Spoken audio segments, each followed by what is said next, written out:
Chapter 111. Although Gao Xiong and the others robbed at sea and obtained quite a bit of gold and silver, who would bring copper onto the ship? Now that we have obtained so much copper, we can solve their problem. This is something that no amount of silver can solve. Yang Qindong's explanation and reply allowed Xiao Yin to understand. She immediately said happily, "So you're saying that we've profited this time?" "Of course we've profited." Yang Qindong also smiled and nodded. In his heart, he thought that if it wasn't for the fact that Sherpu and the others couldn't see the importance of copper, they wouldn't have succeeded so easily this time. Sherpu had made a trip to the Yang clan manor, and then transported quite a bit of copper to exchange for ready-made fireplaces.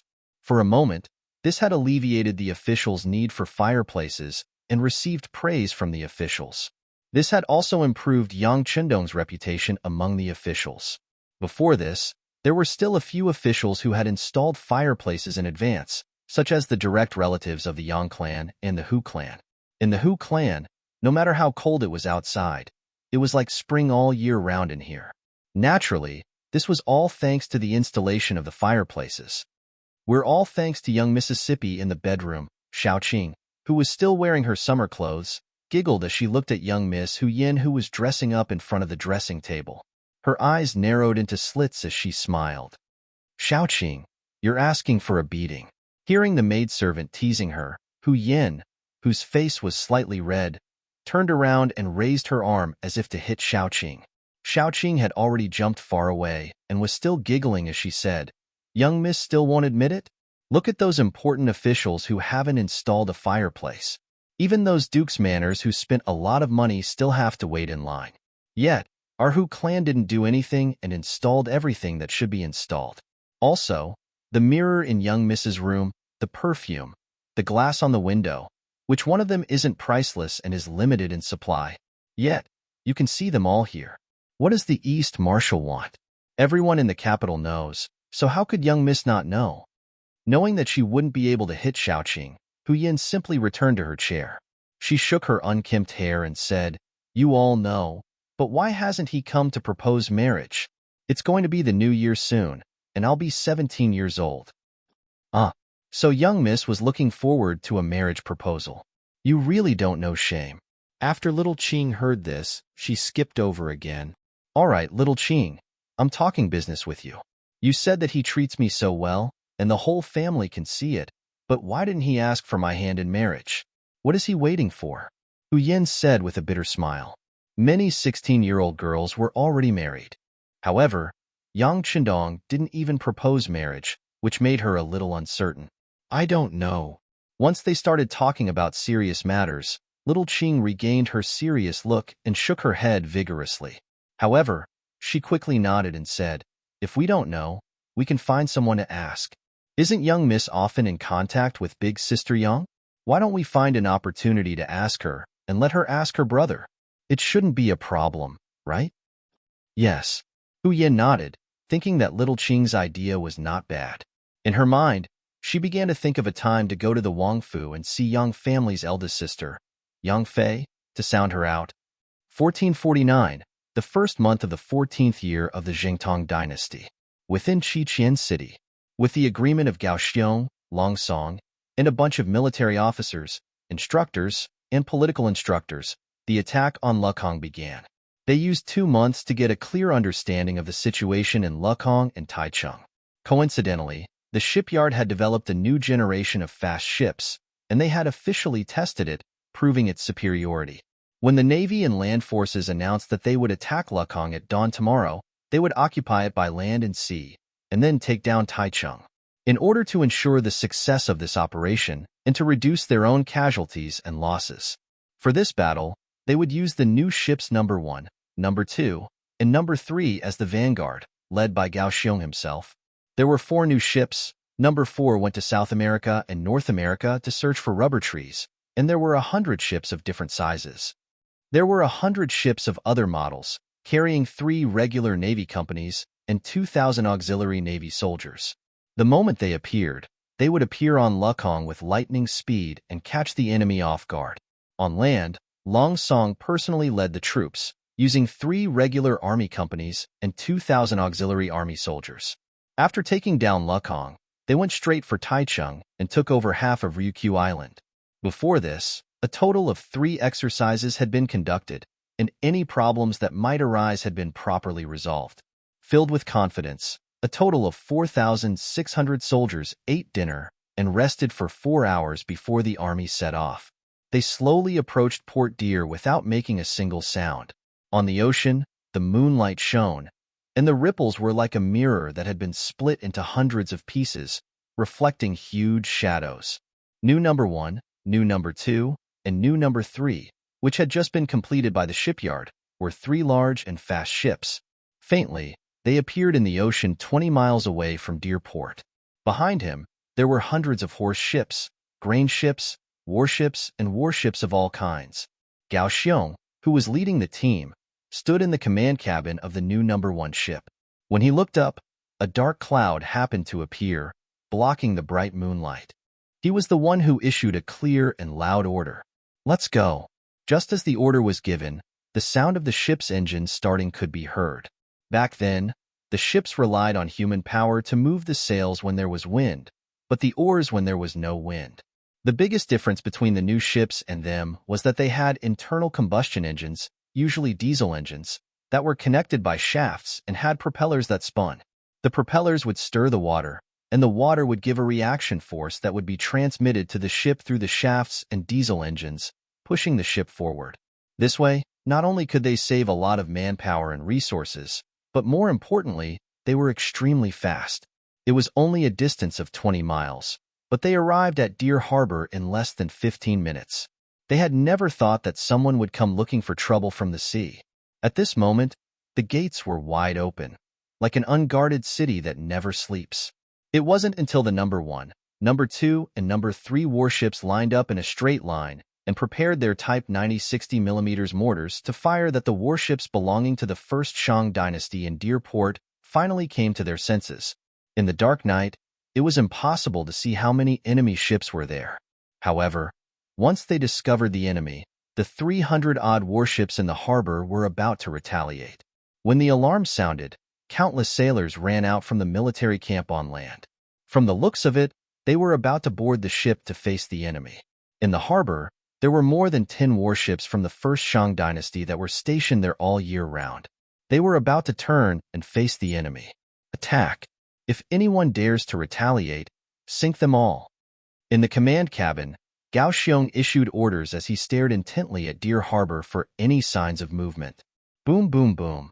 Following the order, the Number 1, Number 2, and Number 3 cannons on the Number 1, Number 2, and Number 3 ships started firing at the moving enemy ships. The powerful flames were like the brightest beacon in the dark night, instantly lighting up half of Lukong. At the same time, a few moving warships from the First Shang dynasty were hit and destroyed. The powerful modern cannons had an unimaginable attack power. No matter what kind of ship it was, as long as it was hit by the cannons, it would immediately shatter into pieces. There would only be the sound of people screaming and not the slightest bit of resistance. 3 cannons at a time. After 3 consecutive rounds, the precision of the cannons made the First Shang dynasty's warships that were moving like snails into fixed targets. The only thing they could do was to become the target of the cannons and wait for the cannons to hit them. The flames soared into the sky, and the sound of people screaming spread out, causing the sailors on land who wanted to board the ships to stop in their tracks in fear. Who is it? How could their firearms be so powerful? If we charge onto the ships now, how is that different from seeking death? The sailors didn't dare to act rashly. After all, no one was an idiot. No one would dare to charge forward even if they knew that they would die. In the command room of Number 1, Gao Xiong was looking at the scene in front of him proudly. He didn't give the order to fire the cannons as he was following Yang Qindong's orders. There were too many Han people on Ryukyu Island, and it was best not to kill people of his own race. Furthermore, the 9 cannons were enough to cause the enemy to panic. His ambush mission was already more than half completed. Now, he just had to wait for the other ships to catch up. Then, it would be time for the army to press forward and seize the ships and captives. Using the fact that the ships behind were too slow and didn't have enough space to catch up, Gao Xiong turned his head and looked at Yu Qian and Xin Yu, who were staring at him in disbelief. "Two sirs? In your opinion, how is the strength of our navy?" Amazing. Inconceivable. Simply inconceivable. Wherever the cannons go, who can fight against them? Shun Yu's face was full of shock as he sighed. Even Yu Qian, an important minister recorded in the history of the Ming dynasty, a man who had once single-handedly reversed the history of the Ming dynasty, didn't have a trace of calmness at this moment. His eyes were also wide open as he stared at the scene in front of him. In fact, what Yu Qian saw was too many things that could surprise him. Ever since he was captured and transported to Qiqian City, he felt that everything he saw was like a dream. The spacious cement roads in the city, the orderly streets, the lush green trees, the rosy complexions of the people who were happy every day, and the new army that always maintained a high spirit. All of this was something he didn't even dare to dream about. Chapter 112. Everyone had something to do and money to earn. Regardless of their birth, as long as one of their parents was Han, they would be able to receive a good education from a young age. When people fell sick, they would have money to treat them, and the greatest guarantee was the possibility of dying from illness. There were 3 meals a day, not 2. Not only that, they could eat meat for every meal, and everyone had new clothes to wear. This seemed to be something that only humans could dream of, right? But right now, all of this was happening in Crimson City. Those bright windows were something that even the great Ming Imperial Palace didn't have the money to install, but it was extremely common here. There were also power plants, munitions factories, furniture factories, garment factories, cement factories, shipyards, glass factories, paper factories, and so on that he had never heard of before. Wherever he went, he was shocked, and it was the kind of shock that went straight to the bottom of his heart. If it wasn't for Crimson City, he wouldn't have known that the world could be so beautiful. After 2 months of visiting, Yu Qian finally found out that this was the property of Yang Shima, who didn't have a high position in the capital and didn't have much authority. Everything here was made by this person. This place was even more prosperous than the capital in Nanjing, and it was actually the private property of the 6th young master of the Yang clan. Then what was he trying to do? Yu Qian couldn't understand, or rather, he didn't dare to think about it. But after witnessing the naval battle of Deer Harbor tonight, he finally realized that his suspicions were about to come true. As an official of the Great Ming Dynasty, the first thing he had to do was to spread the news of this place. It would be best if he could let all the officials in the court know about what was happening in Crimson City. But could he escape? And if he really did go out, would anyone believe him if he told them what he saw? Even if someone believed him, with the current military strength of the Ming Dynasty, would they be able to defeat the new army in Crimson City? All sorts of thoughts flashed through his mind like a movie. Yu Qian realized that the expansion of Crimson City was unavoidable, and it wasn't something that could be stopped by human strength. Gao Xiong chuckled and proudly looked at the 2 people who were named by the 6th young master to take special care of. From his point of view, what important officials of the Great Ming Dynasty? At this moment, they had probably been blinded by everything in front of them and were scared out of their wits. On the land of Deer Harbor, thousands of sailors stood there, not daring to move. The flames in front of them seemed to be a warning to them. If they dared to step into the warship, they would be smashed into smithereens. Who wouldn't be afraid of death? This was especially so for the first Shang dynasty, who knew that they would definitely die and couldn't even pay their soldiers. Hesitation could be seen in the eyes of the soldiers. What's going on? Why haven't you boarded yet? What are you waiting for? A loud roar sounded out. Just as the Navy members were hesitating to move forward, a man wearing the first Shang dynasty's military uniform rushed over with his troops. General Pan has come. Some of the sailors had already recognized the identity of the person who had come. Pan Tao, the general guarding Deer Harbor. He was also one of the trusted generals of the first Shang dynasty's 13-year-old king, Shangda. It was because of Pan Tao's existence that Deer Harbor became an impregnable pass. It became the biggest barrier between Qiqian City and the first Shang dynasty.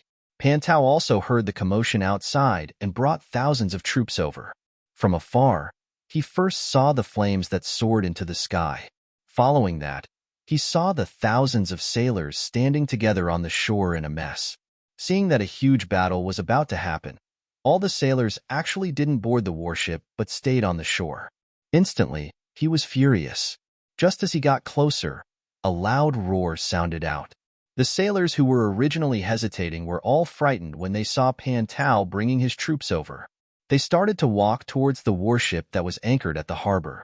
This Pan Tao was famous for killing people without blinking. If they stayed here, they would be killed by this person before they could be killed by the powerful cannons. Since they were going to die no matter what, they might as well try their luck on the warship. Over 300 warships, even if only a third of them managed to make it out, it would still be a bloody battle for the Yang family navy. Even if they had advanced weapons, casualties would still be unavoidable. The situation of the battle seemed to be changing. At this moment, the Yang family army that was already prepared on land began to move. Sniper rifle, can you find Pan Tao's exact location? Lung Song, who was hiding 800 meters away from Deer Harbor, used the night vision binoculars in his hands to see everything that was happening. When he realized that Pan Tao's appearance could cause chaos in the battle and increase the difficulty of taking over Deer Harbor, he asked the sniper beside him who was skilled in shooting. Reporting to battalion commander, there are too many people and they are too densely packed. We can't accurately hit the target. The sniper shook his head dejectedly. Was it because his shooting skills were bad? It wasn't that his observation skills weren't good enough, or that the range of the sniper rifle wasn't good enough. It was just that there were too many people, densely packed and extremely chaotic. It wasn't realistic to want to take Pan Tao's life with one shot. Hearing that the sniper couldn't complete his mission successfully, a sharp glint flashed across Lung Song's eyes. He seemed to have made up his mind as he said, "Rocket launchers, get ready. Everyone move forward. When you have enough range, fire indiscriminately." Originally, he only wanted to take Pan Tao's life. However, the scouts found out that this person was entrusted with an important task by the first Shang dynasty's king, Shangda. It was impossible for him to surrender. Since that was the case, he could only kill him. Although this person was also a descendant of the Han people, if he died, more Han people would submit to him. No matter how he looked at it, it was worth it. However, the situation didn't allow it. He could only let Lung Song kill more people. War had always been cruel, and there was no right or wrong. This was because history was written by the victors. Lung Song gave the order, and the 3 companies of 300 outstanding Cold Vanguard soldiers moved forward with him. Behind them were 2,000 auxiliary soldiers. Even though they were auxiliary soldiers, their movements were still nimble. Even though they were following behind the main soldiers, they weren't too far behind.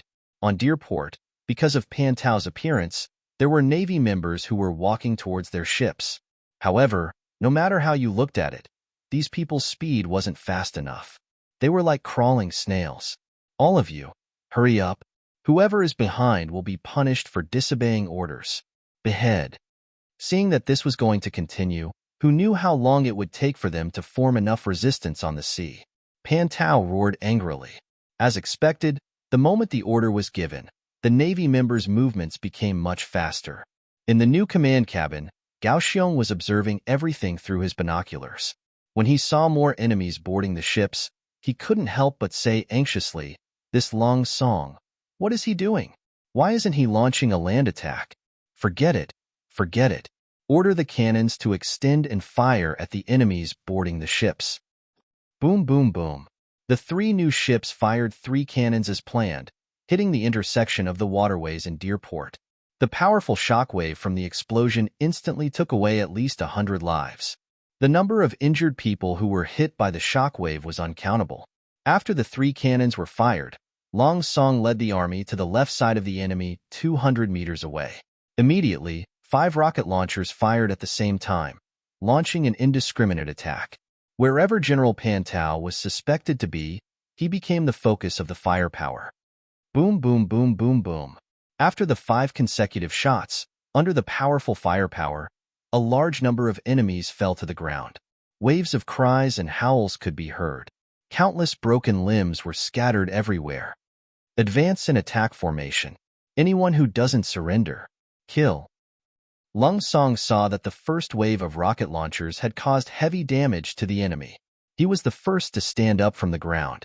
Following him, the 300 soldiers of the Long Army marched forward in a straight line, maintaining a complete formation. Yang Chendong had taught them before that if they could attack, they shouldn't defend. He also said that attacking was the best defense and also the last resort to solve all problems. Following this order, and to reduce the number of casualties, Long Song decided not to attack. Once they attacked, they had to hurt the enemy until they didn't know which direction was north, south, east, and west. Only then would they choose to surrender faster. The 300 soldiers of the Long Army spat out tongues of fire from their guns. In the darkness, they were like an unbreakable fire net as they closed in step by step. Behind them, the 2,000 auxiliary soldiers wielding large swords and spears weren't idle either. Although they couldn't walk in front with spears because of their status, they still shouted in unison, "Those who surrender will not be killed. Those who surrender will not be killed." In the chaos of the cannons, the place where Pan Tao was at became the focus of the attack. After losing contact with the general, facing the continuous barrage of fire, those who wanted to attack with swords were shot and fell to the ground, not moving at all. Under such a strong pressure, the Shang dynasty soldiers guarding Deerport were forced to retreat. Countless times, reality told them that those who wanted to charge with weapons would inevitably die. In such a situation where they would die if they charged forward, no one could muster up the courage to charge forward. Just as the army was advancing with an unstoppable momentum, the Yang family navy finally arrived. Under the primitive speed of the boat, which only relied on the sails and the rowers, the distance of 20 miles took them nearly 2 incense sticks of time longer than the other boats. But no matter what, they still managed to arrive. Then, it was the arrival of the army. The huge commotion had already created a psychological pressure on the soldiers of Deerport. Those who kneel and surrender will not be killed. Chapter 113. The shouts continued to come from the mouths of the 2,000 auxiliary soldiers. These shouts were the last straw that broke the camel's back. Seeing that the tide was turning, the first Shang dynasty soldier finally threw his weapon to the ground, squatted down and hugged his head, making a gesture of surrender.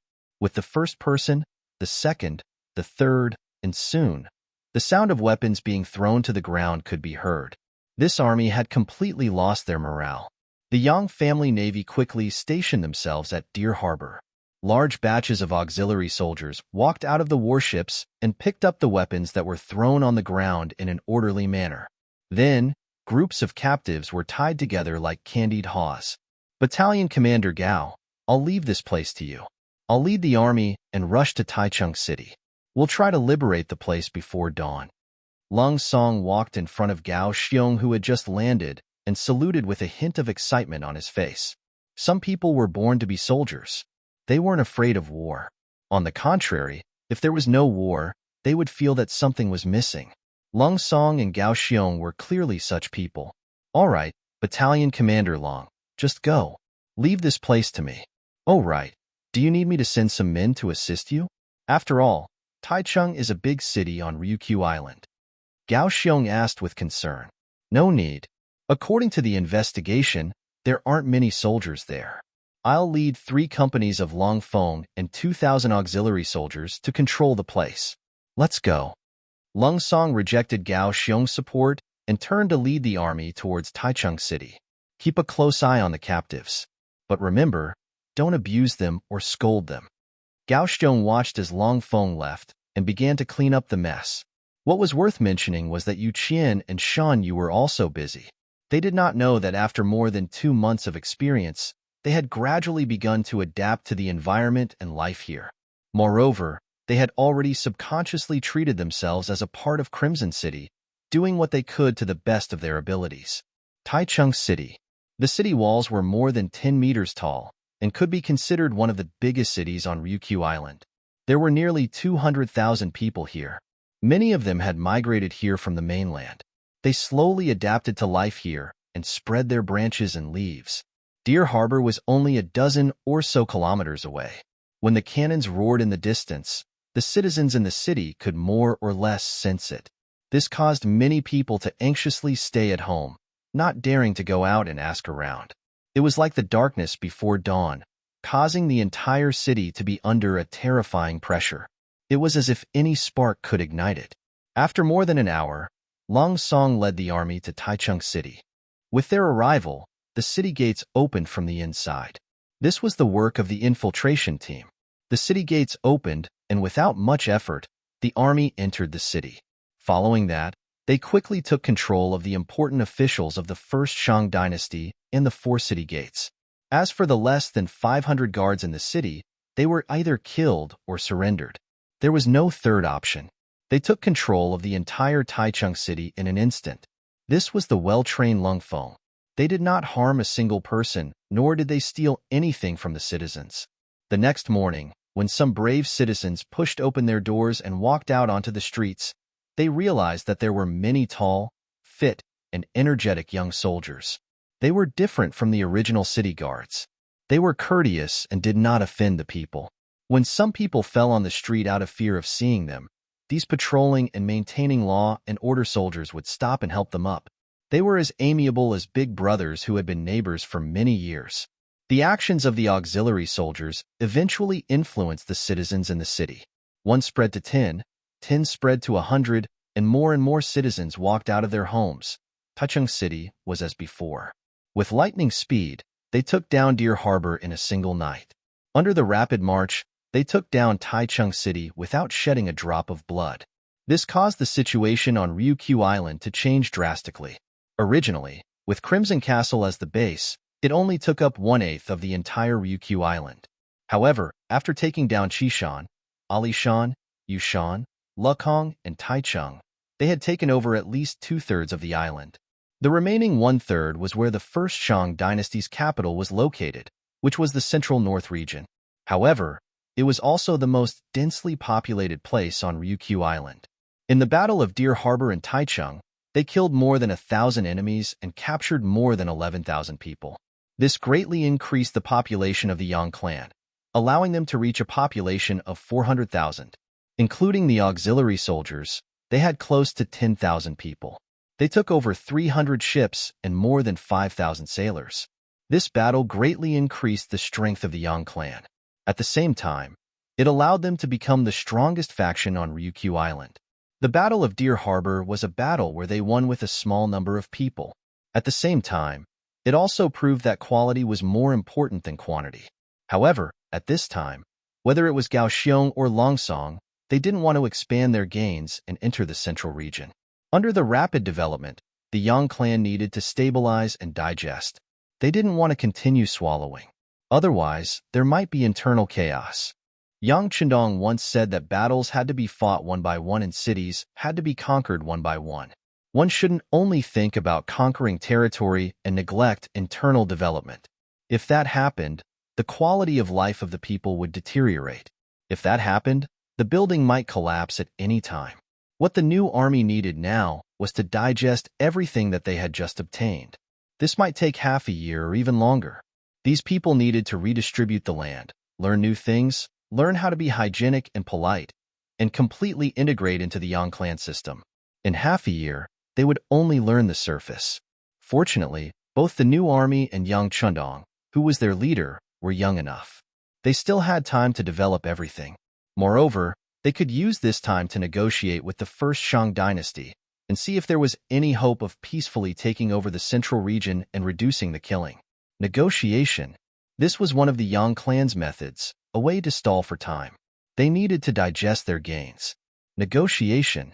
This was indeed the only way for the First Shang dynasty to resolve the current crisis. After Long Song expressed his willingness to negotiate, the other party's diplomatic group arrived. They were extremely humble and directly expressed their intention to submit. They expressed that they were willing to become a vassal state and were willing to pay tribute every year. However, they also stated their request, which was to ensure the existence of autonomy. With Taichung as the dividing line, the northern region would belong to the First Shang dynasty and the southern region would belong to the Yang clan. Such an outcome was clearly not in line with Yang Chendong's previous plans. He wanted to fully occupy Little Ryukyu Island. Since they couldn't come to an agreement, they could talk slowly. Once the new army digested their gains, they could start another war and completely solve the problem of Little Ryukyu Island. Yang Chendong's forces were developing rapidly. In the capital, he was quietly preparing for the new year in the Yang clan manner. 1449, the 14th year of the Zhengzhou dynasty. This year would be recorded in the annals of history. If everything went as expected, the famous Timu fortress incident would occur this year, signifying the beginning of the Ming dynasty's decline. In truth, from the moment he entered the capital, Yang Qindong had been thinking about his next move. He already knew what was going to happen. With Yang Qindong's abilities, he was completely capable of changing history and nipping in the bud. But he had never done so. In fact, he had only been using his troops on Little Ryukyu Island. In the Great Ming, he had only been developing commerce and establishing Yangbao and the immortal abode. He was afraid that if he made too big of a move, it would affect the course of history. In the current Ming dynasty, eunuchs were in power, causing all the ministers to feel insecure. Treacherous officials were in power, and even the position of eunuch was hereditary. If this continued, something would happen to the Great Ming sooner or later, and the only ones to suffer would be the common people. As a Han, Yang Qindong naturally didn't want to see his compatriots suffer. What he wanted was to see the Han grow stronger and become the rulers of the world. For this goal, the hundreds of thousands of Han brothers in the Timu fortress incident could only become sacrificial lambs. With a sigh, Yang Qindong thought about how many loyal officials and generals would die in the Timu fortress incident. This was a loss for the Great Ming, a loss for the country. But when he thought about how he couldn't do anything with his current status and influence, even if he mobilized the Chizian army, he might draw the ire of the imperial court and the tolerance of the Walla. After all, to resist foreign aggression, one must first pacify internal affairs. Young master, big sister is here. Yang Qindong sighed in his study when he saw Xiaoyin enter with a smile. Big sister is here? Hearing that Yang Fei was here, Yang Qindong immediately got up and went out to welcome her. Among his brothers and sisters, he had the deepest feelings for his big sister, and he respected her the most. Other than the fact that she had raised him when he was young, it was also because Yang Fei gave him the feeling that she was like a mother. In the main hall of the Yang family manor, Yang Fei sat on a chair and tasted tea. Behind her stood two personal maids. Thinking back, when Yang Fei got married, the Yang family was at the peak of its power, so she naturally married into a good family. At that time, the Wang family was also a large family. Now, big sister's husband, Wang Ming, had become a rank 5 official at the Ministry of Rites in his early 40s. Wang Ming was a scholarly person, and he treated Yang Fei with respect. The two of them had always lived in harmony. Yang Fei was knowledgeable and had the style of a noble mother. The entire Wang family was managed by her in an orderly manner, and she had been praised by many people. Chapter 114. Just looking at Yang Fei, her life was pretty good and she should be satisfied. But because of her younger brothers and sisters, she had no choice but to worry about them. Sometimes, she would even think of ways to help them financially. Over the years, her body was not as good as before. Fortunately, Yang Qindong entered the capital. His appearance changed the situation of the descendants of the Yang family. This made Yang Fei feel that the pressure on her was reduced by a lot. As for her other sisters, they could get 1,000 taels of silver from Yang Qindong every month. After having money, her position in her husband's family naturally rose. In addition, it was rumored that the 6th young master of the Yang family had a good relationship with eunuch Wang Zhen. This made them even more afraid to make things difficult for the Yang family. Suddenly, Yang Fei did not need to worry about her sisters and felt that she had nothing to do. Not long ago, the daughter of the Hu family, Hu Yin, came looking for her. Although she did not say anything and only gave a simple greeting, Yang Fei knew what she was thinking. Thinking that her little brother would be 19 years old after the new year, it was time to settle the problem of marriage. Thus, she came looking for her before the new year. Big sister. Still wearing his green clothes, Yang Qindong appeared with a smile. He did not know why, but in front of Yang Fei, he could always put down the burden on his body and become relaxed. Is big sister's body much better? I still have a few anti-inflammatory medicines here. When big sister leaves, bring them back. If you have any headache or fever, you can use them at your discretion. Good. Big sister's body is already fine. I have troubled little brother. Yang Fei's face was full of smiles. Her eyes were filled with satisfaction and happiness. Originally, she thought that the few young master of the Yang family did not live up to expectations, and that the Yang family would decline from now on. She never thought that Yang Qindong who did not speak much when he was young, would suddenly change greatly after he grew up and become so talented. This was an unexpected surprise, and also let young Fei see the hope of the Yang family rising again. Hee, you are my big sister. It is natural for little brother to care about you. Regarding Yang Chendong calling him little brother, this special title, not only did Yang Chendong not object, he even felt at ease. He felt that this was a kind of intimacy. Of course, if it was someone else who called him little brother, he would probably be the first to object. Even if his second brother called him little six, he would get angry. That's right. You still know that I'm your big sister? Since little brother is so concerned about big sister should also be concerned about little brother. Tell me, what do you think of the Hu family's Hu Yin? Yang Chendong's face suddenly became much more serious as she stared at Yang Chendong with bright eyes. Hearing that big sister was actually doing this for Hu Yin, Yang Chendong coughed lightly and said somewhat awkwardly, "Big sister, little brother is still young. I don't want to. I have no choice but to do so. Let me tell you, this time, don't play dumb with me. You have to give big sister a clear attitude. Is it okay or not?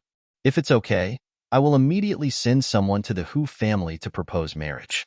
If it's not okay, you have to tell them so that they don't get in the way." Yang Fei stared at Yang Chendong for an answer.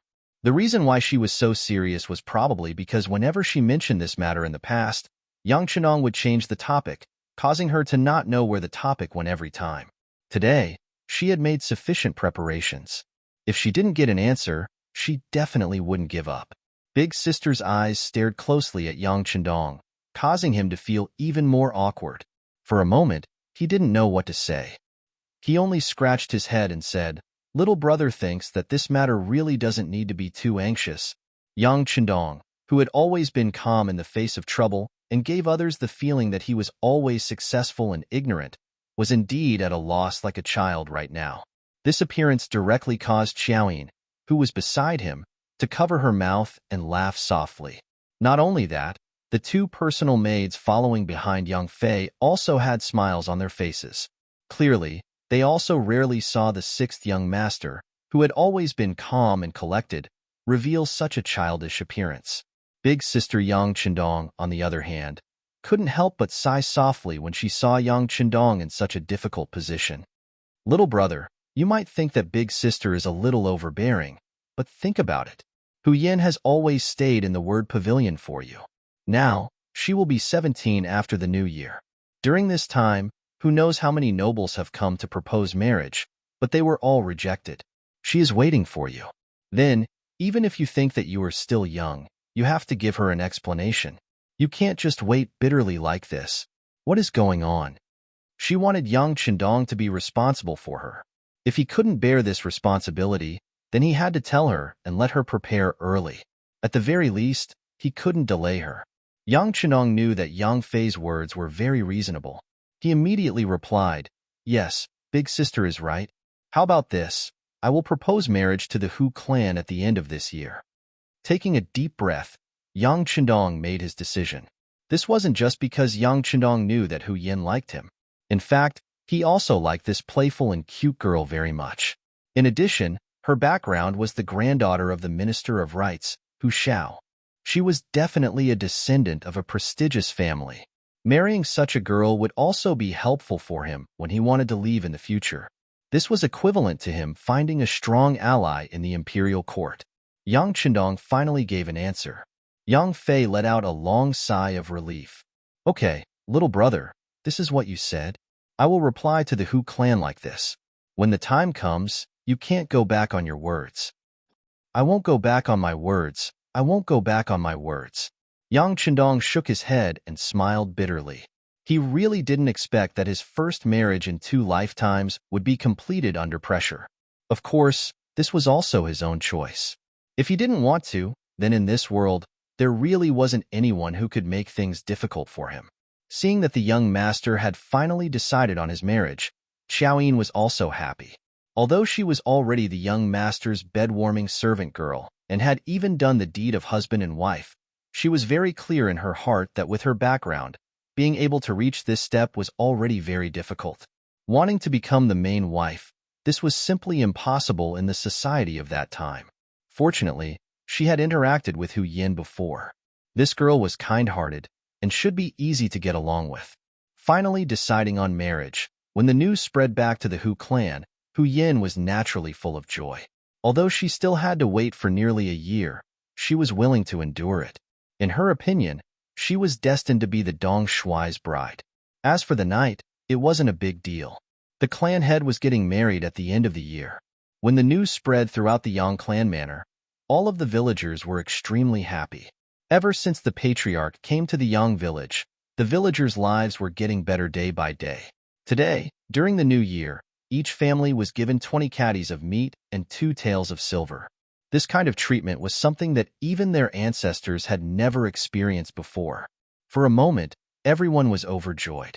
The bells of the new year rang out, and the capital fell into a celebratory mood. The immortal abode didn't require any seats. Every day, several thousand people came in, and money poured in. The novel programs and moving music made everyone who entered applaud. Naturally, this place became a popular place for wealthy guests. Just the number of people who applied for membership cards increased by several times. The total number of people who applied for 3 types of membership added up to 3,000. Just the sheer number of members made it so that if one wanted to spend money in the immortal abode, they had to make a reservation in advance. This made the business even more explosive. A large amount of money flowed into Yang Qindong's hands, causing others to gnash their teeth in anger. Some of the restaurants in the area and even some of the red light district's businesses were greatly affected.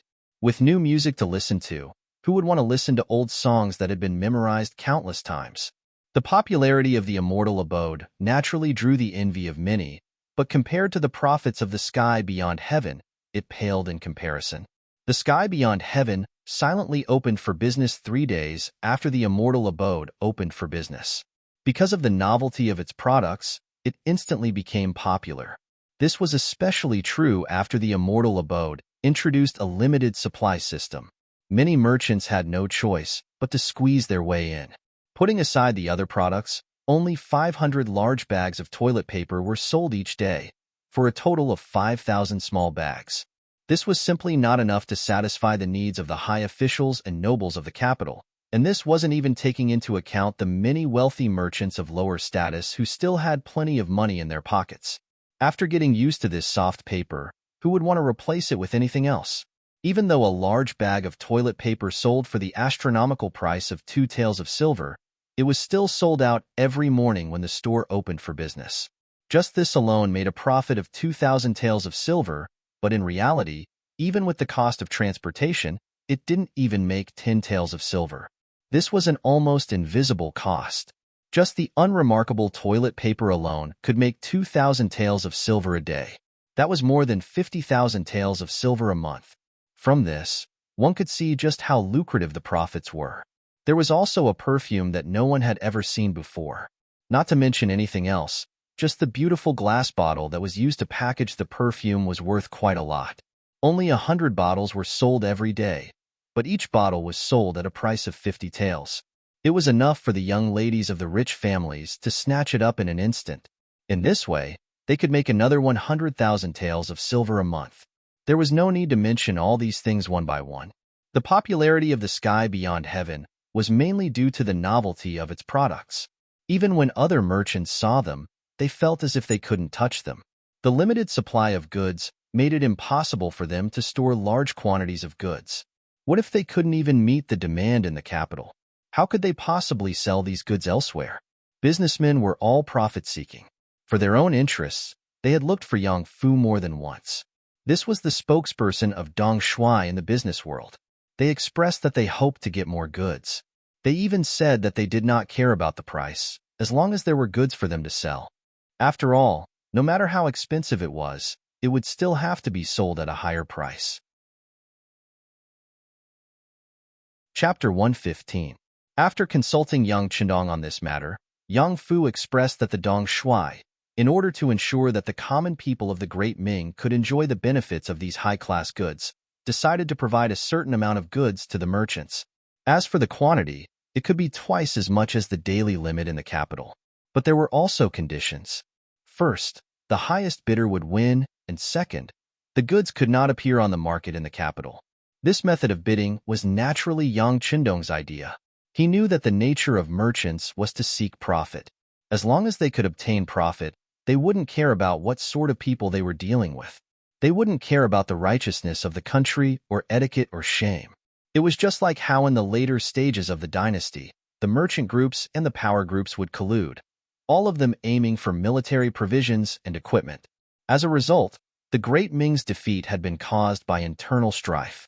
Since they didn't know any better, he might as well earn some of their money.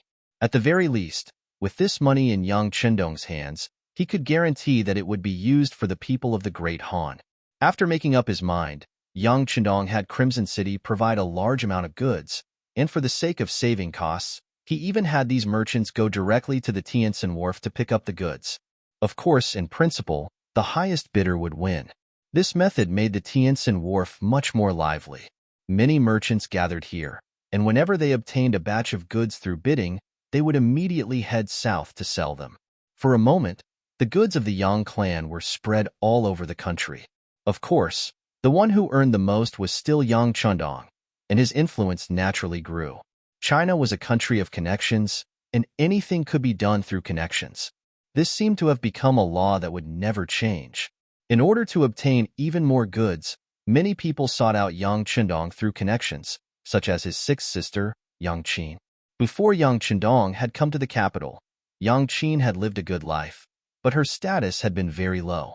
This was all because she had married a merchant. Being a third-class merchant meant that she couldn't even compare to the son of a good family. This made it very difficult for her to raise her head in front of her brothers and sisters. With the appearance of Yang Qindong, everything changed.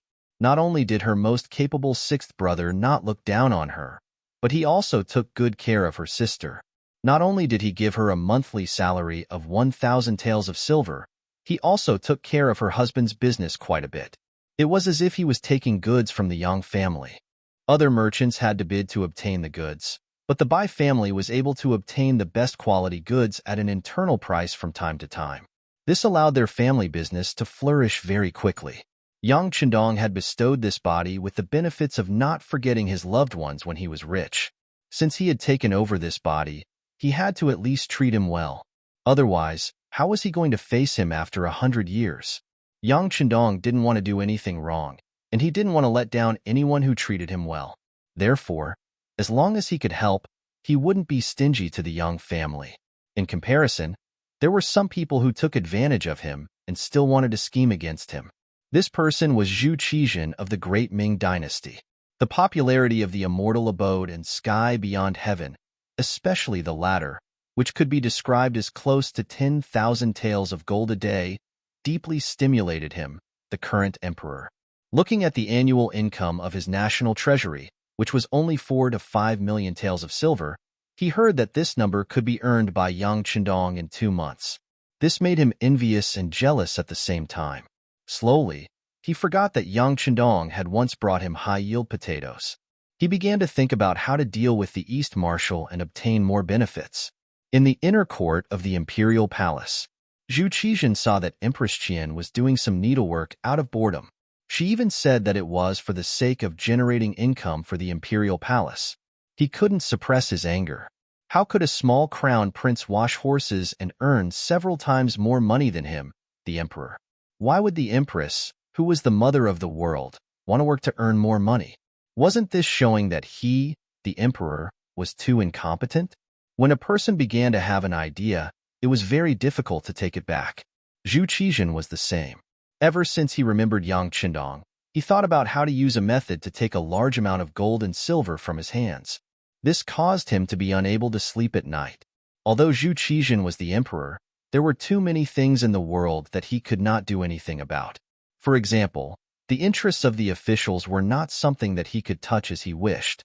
Ever since Emperor Wu of the Han Dynasty dismissed the 100 schools of thought and respected only Confucianism, Confucianism became the orthodox ideology of feudal society. Under this kind of education system, some of the scholars became the upper class and nobles. In order to ensure that their children and grandchildren could also enjoy glory and wealth, they naturally gathered together. Everyone would swarm to oppose any policies and decisions that targeted them.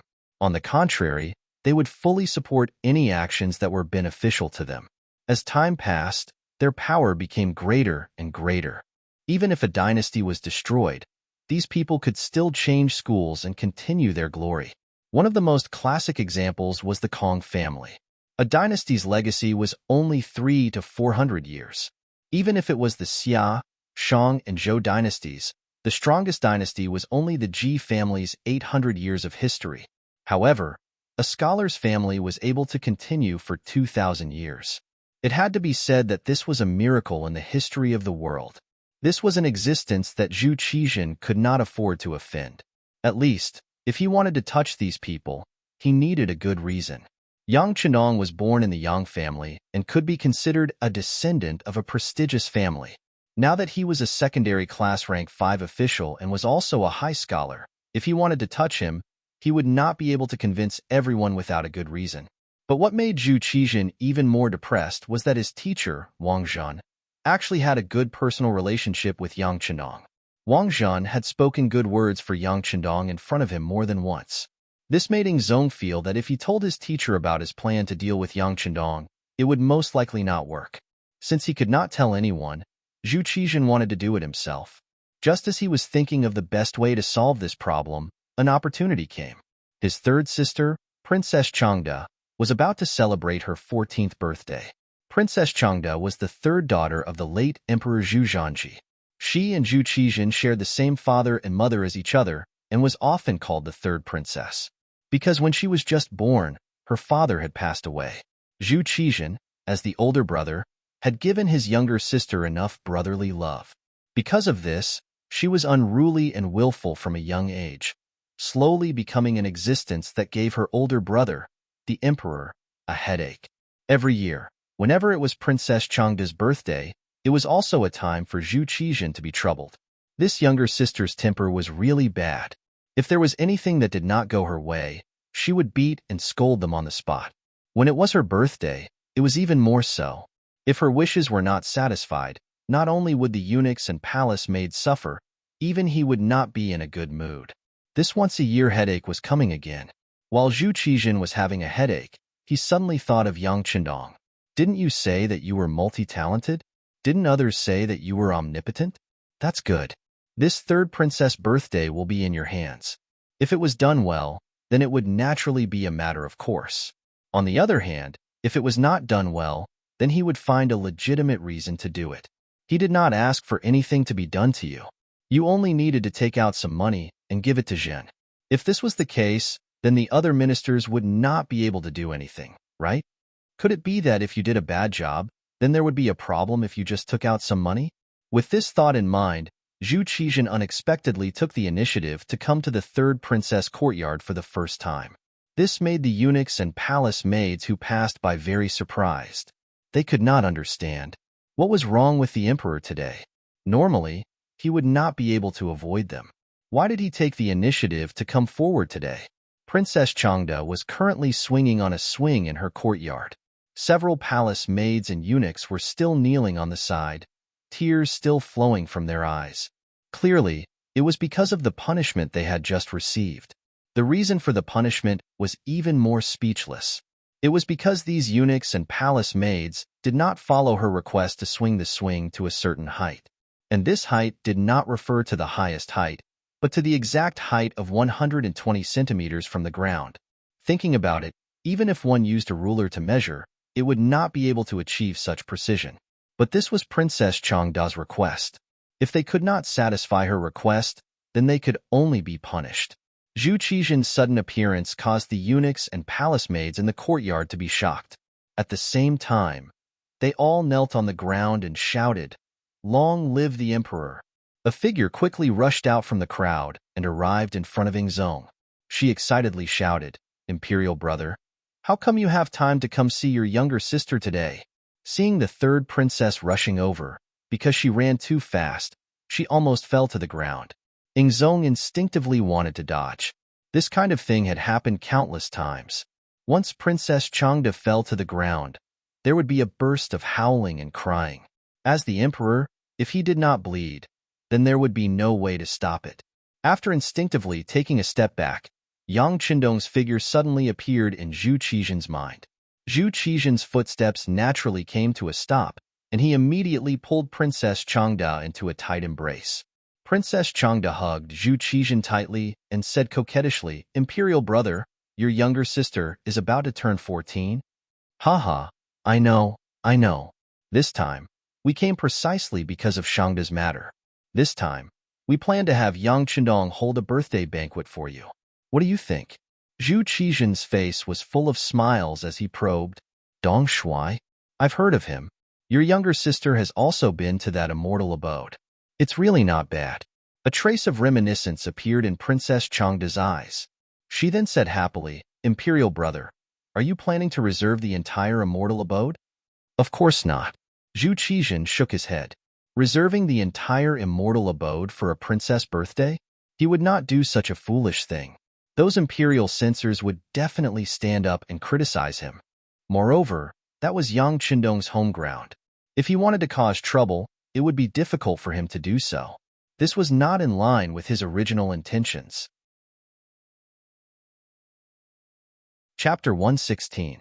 Seeing Zhu Qizhen shake his head, Princess Shangda was clearly displeased. "If I don't go to the immortal abode, do I have to celebrate my birthday in the palace as usual? That would be too boring." "Who says that it's boring in the palace? In our opinion, whose idea is more important? Everyone says that Yang Qindong is brimming with talent. If he's the one planning it, it'll be just as exciting, right? Of course, if he doesn't do his best, we'll punish him for his crimes. How about that?" Zhu Qizhen laughed heartily, delighted at the good excuse he'd found. Princess Shangda's expression also softened. Good. Imperial brother still loves me dearly. Then let's have him do this. I'd like to see just how he'll make this princess happy." A beautiful smile appeared on her face that was still too young and tender. Princess Shangda was the third princess. She was still very pretty. After all, how could someone who'd managed to become the imperial concubine be lacking in looks? Her children would naturally be handsome and beautiful. However, her temper wasn't too good. She was a bit too domineering. The information about the third princess was quickly sent to the study of the Yang Manor and placed on Yang Qindong's desk. This was news sent by Mao Mu. With a large amount of money and his status as a eunuch, Mao Mu already had his own influence in the palace. As for the emperor's sudden appearance in the third princess palace, it naturally didn't escape his eyes. "You're going to punish the young master for his crimes?" Yang Qindong couldn't help but laugh when he saw the detailed records, including every word Zhu Qizhen had said. Truly, accompanying the monarch was like accompanying a tiger. He'd contributed a high-yield crop like potatoes in exchange for a minor fifth-rank official position. Yang Qindong didn't say anything in response. He'd never intended to stand in the great Ming dynasty's imperial court in the first place. "But not only did you not give me a reward, you actually coveted everything I've obtained and wanted to scheme against me. That's a bit too much." Yang Qindong's face showed a trace of anger, which made him very uncomfortable. Presumably, no one would feel good being stared at by the emperor. Fortunately, Yang Qindong was not an ordinary person, and he knew what it meant by impatience in small matters would spoil great plans. "Fine. Since you've already made your move, I'll naturally receive it. Someone, bring Lady Shui here." Yang Qindong ordered outside the study and began to plan the birthday party in his mind. He received the news at lunchtime. In the afternoon, a eunuch came to deliver the imperial edict. After explaining the emperor's intention, an imperial edict was delivered to Yang Qindong's hands. After that, the eunuch who delivered the edict leaned over to Yang Qindong, who was kneeling on the ground, and whispered in his ear. Eunuch Wang said that official Yang doesn't need to be too difficult, as long as the situation is good enough.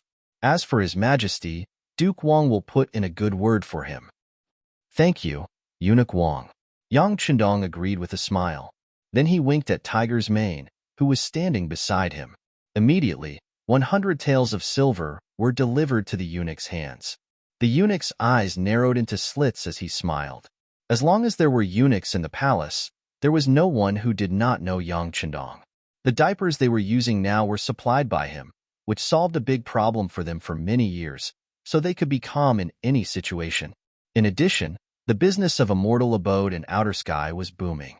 The eunuchs were full of curiosity and affection for Yang Shi. Not to mention other things, money was always the favorite thing of these people. In their eyes, it was impossible for them to have any descendants. What would they do when they were old? If they wanted others to serve them willingly, they needed money, the more the better. In their eyes, Yang Chendong was the biggest money tree, so no eunuch would be lazy if they had the chance to come in contact with him. Just like this time, who knew how many eunuchs were scrambling to do this task? And this person in front of him got what he wanted. He only had to make a trip, and he received 100 taels of silver. How could he not be happy? The eunuch left happily. As he watched their silhouettes disappear, Ming, who was at the side, came up to him. There was a hint of anger on his face as he said, "Young master, isn't it too much to give them 100 taels just like that? They are just doing their job." "Hey, do you think the young master is still lacking money?" Yang Chendong shook his head unconcernedly. In his eyes, money was perhaps the most worthless thing. If he could use this to buy people's hearts, he didn't mind spending tens of thousands of gold. Only 100 taels of silver could earn him a reputation for being generous. In his eyes, this was completely worth it. Tiger's mane, remember, don't underestimate anyone. Because as long as a person is used well, no matter how inconspicuous they usually are, they can play an extremely important role at a crucial time. Also, it's just spending a bit of money to make people work for us. No matter how you look at it, we're profiting. Using this matter, Yang Chendong taught his most trusted subordinate. "Okay, in a while, you'll receive another 100,000 taels of silver. The intelligence system of the capital needs to be strengthened. I want to know what every important official is doing every day. I also want to know the power distribution of the eunuchs in the palace. I even want to know which concubine Zhu Qizhen favors and where he stayed last night. I want to know everything. Understand?" Yes. Tiger's mane stood at attention and then turned to leave. He was well aware that the young master was advising him, as well as hammering him. It seemed like the development of the capital's Bureau of Security was still a little too slow, but it didn't matter. As long as there was enough money, there was nothing that couldn't be done, and there was no information that couldn't be gathered. The third princess was going to celebrate her birthday, and Yang Chendong was in charge of planning it. This matter spread like the wind through the imperial palace, through the imperial court, and even into the manners of the various officials. The reason even the families of the officials knew about it was because the emperor had invited all the daughters of the officials to the imperial palace on the same day and celebrate together. If one were to ask which young master or young master had the most influence in the hearts of the young ladies, if Yang Chendong was ranked second, no one would dare to be first. Even the current emperor, Zhu Qizhen, was slightly inferior. Zhu Qizhen already had Empress Qian and 2 official consorts in the harem. As for the other concubines, they were too numerous to count. Marrying the emperor was indeed glorious, but there were too many challenges to face. There were so many that these girls were worried that they would be eaten alive and spat out after entering the palace. In contrast, Yang Chendong was completely different. He didn't have a wife. Even if he had an official concubine, it was said that he only had Xiao Yin, the maid who warmed his bed, and Lady Shui, who threw herself into his arms. Even Lady Xiang, who was always by his side, was still a virgin. If they could marry Yang Chendong, given their background, they would naturally have a respected status, and that would mean that they would have endless money to spend. Moreover, this person was only 19 years old, and he was already a 5th-rank official. His future could be described as limitless. Not to mention that Yang Chendong was originally handsome and confident. Which girl wouldn't like him? When they heard that it was Dong Shuai who planned the birthday banquet, the girls' minds became active. They all went to their parents and begged to be allowed to enter the palace on that day. Regarding this, the officials had their own opinions. To be able to become an official of the court, which one of them wasn't experienced? Which one of them hadn't experienced 81 difficulties to achieve success? Which one of them didn't spend their days trying to figure out the emperor's intentions and observing the situation of the court? Because of this, the officials could see that this wasn't a good job to begin with. It was very likely that the emperor had set a trap for Yang Chendong in order to find an opportunity to deal with him. As for what they could obtain after dealing with him, this wasn't something that the officials dared to guess. Since it was a trap, The officials naturally wouldn't allow their daughters' requests. This muddy water wasn't easy to wade in. The officials' reactions were almost the same. Naturally, this kind of matter would be noticed by the East faction guards. Someone immediately reported this matter to Zhu Qijin. What? The officials don't agree? Humph. It's Zhan's younger sister's birthday. How would they dare to disobey? Could it be that they are distressed over the small amount of gift money? Min, issue an edict.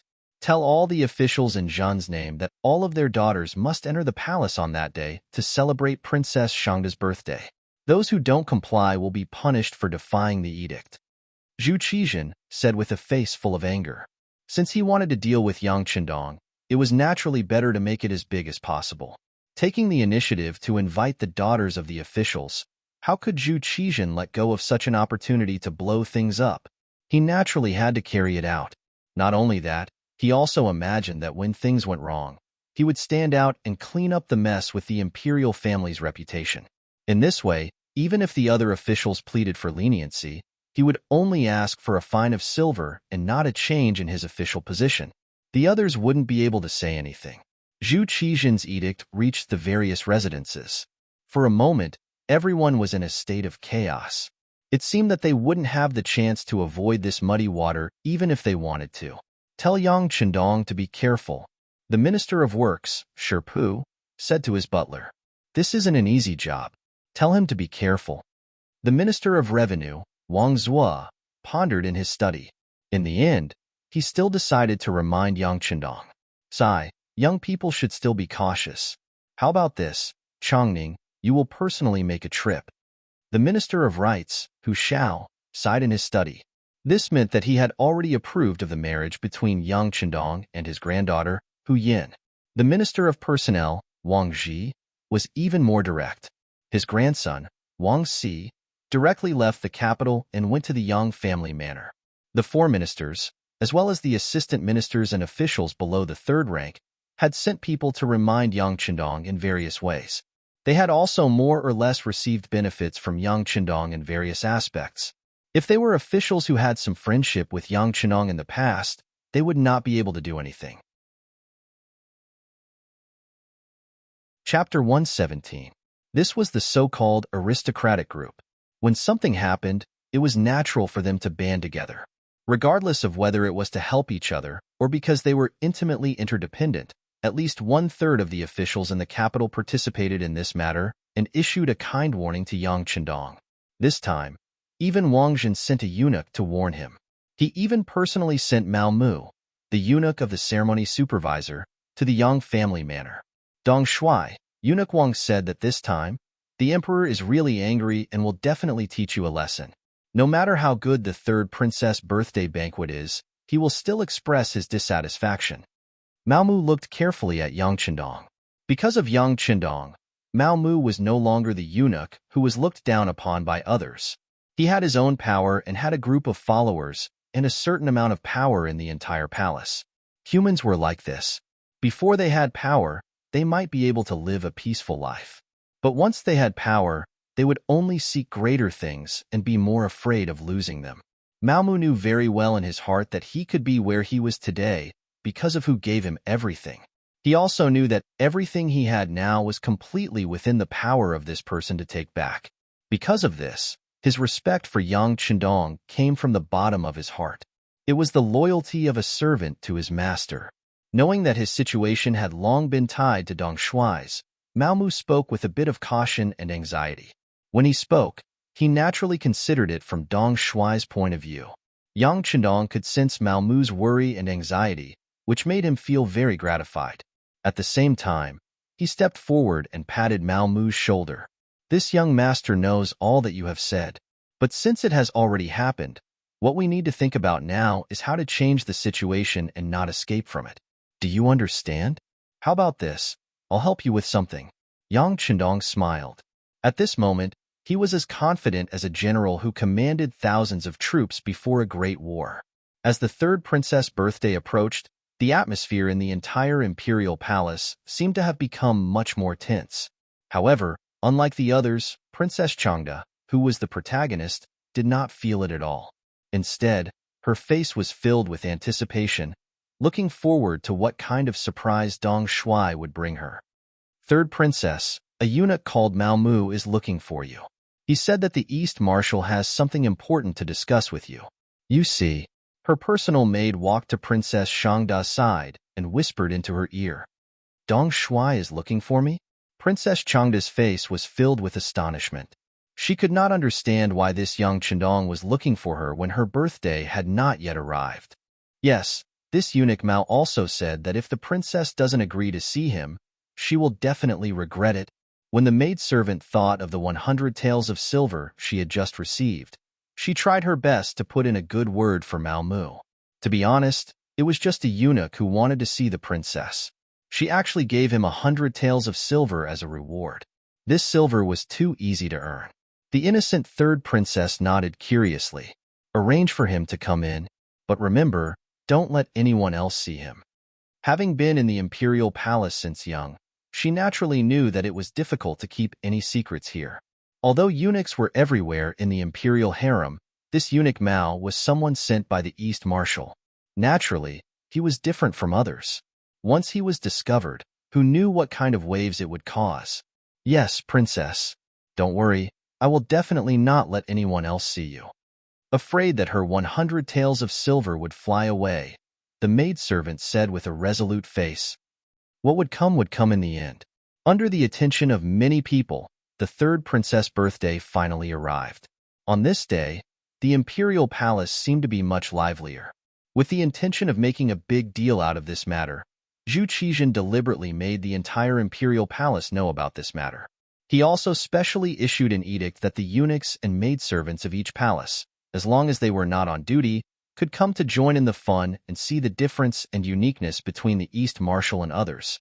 In the morning, after the court, the daughters of the ministers began to line up to enter the imperial palace.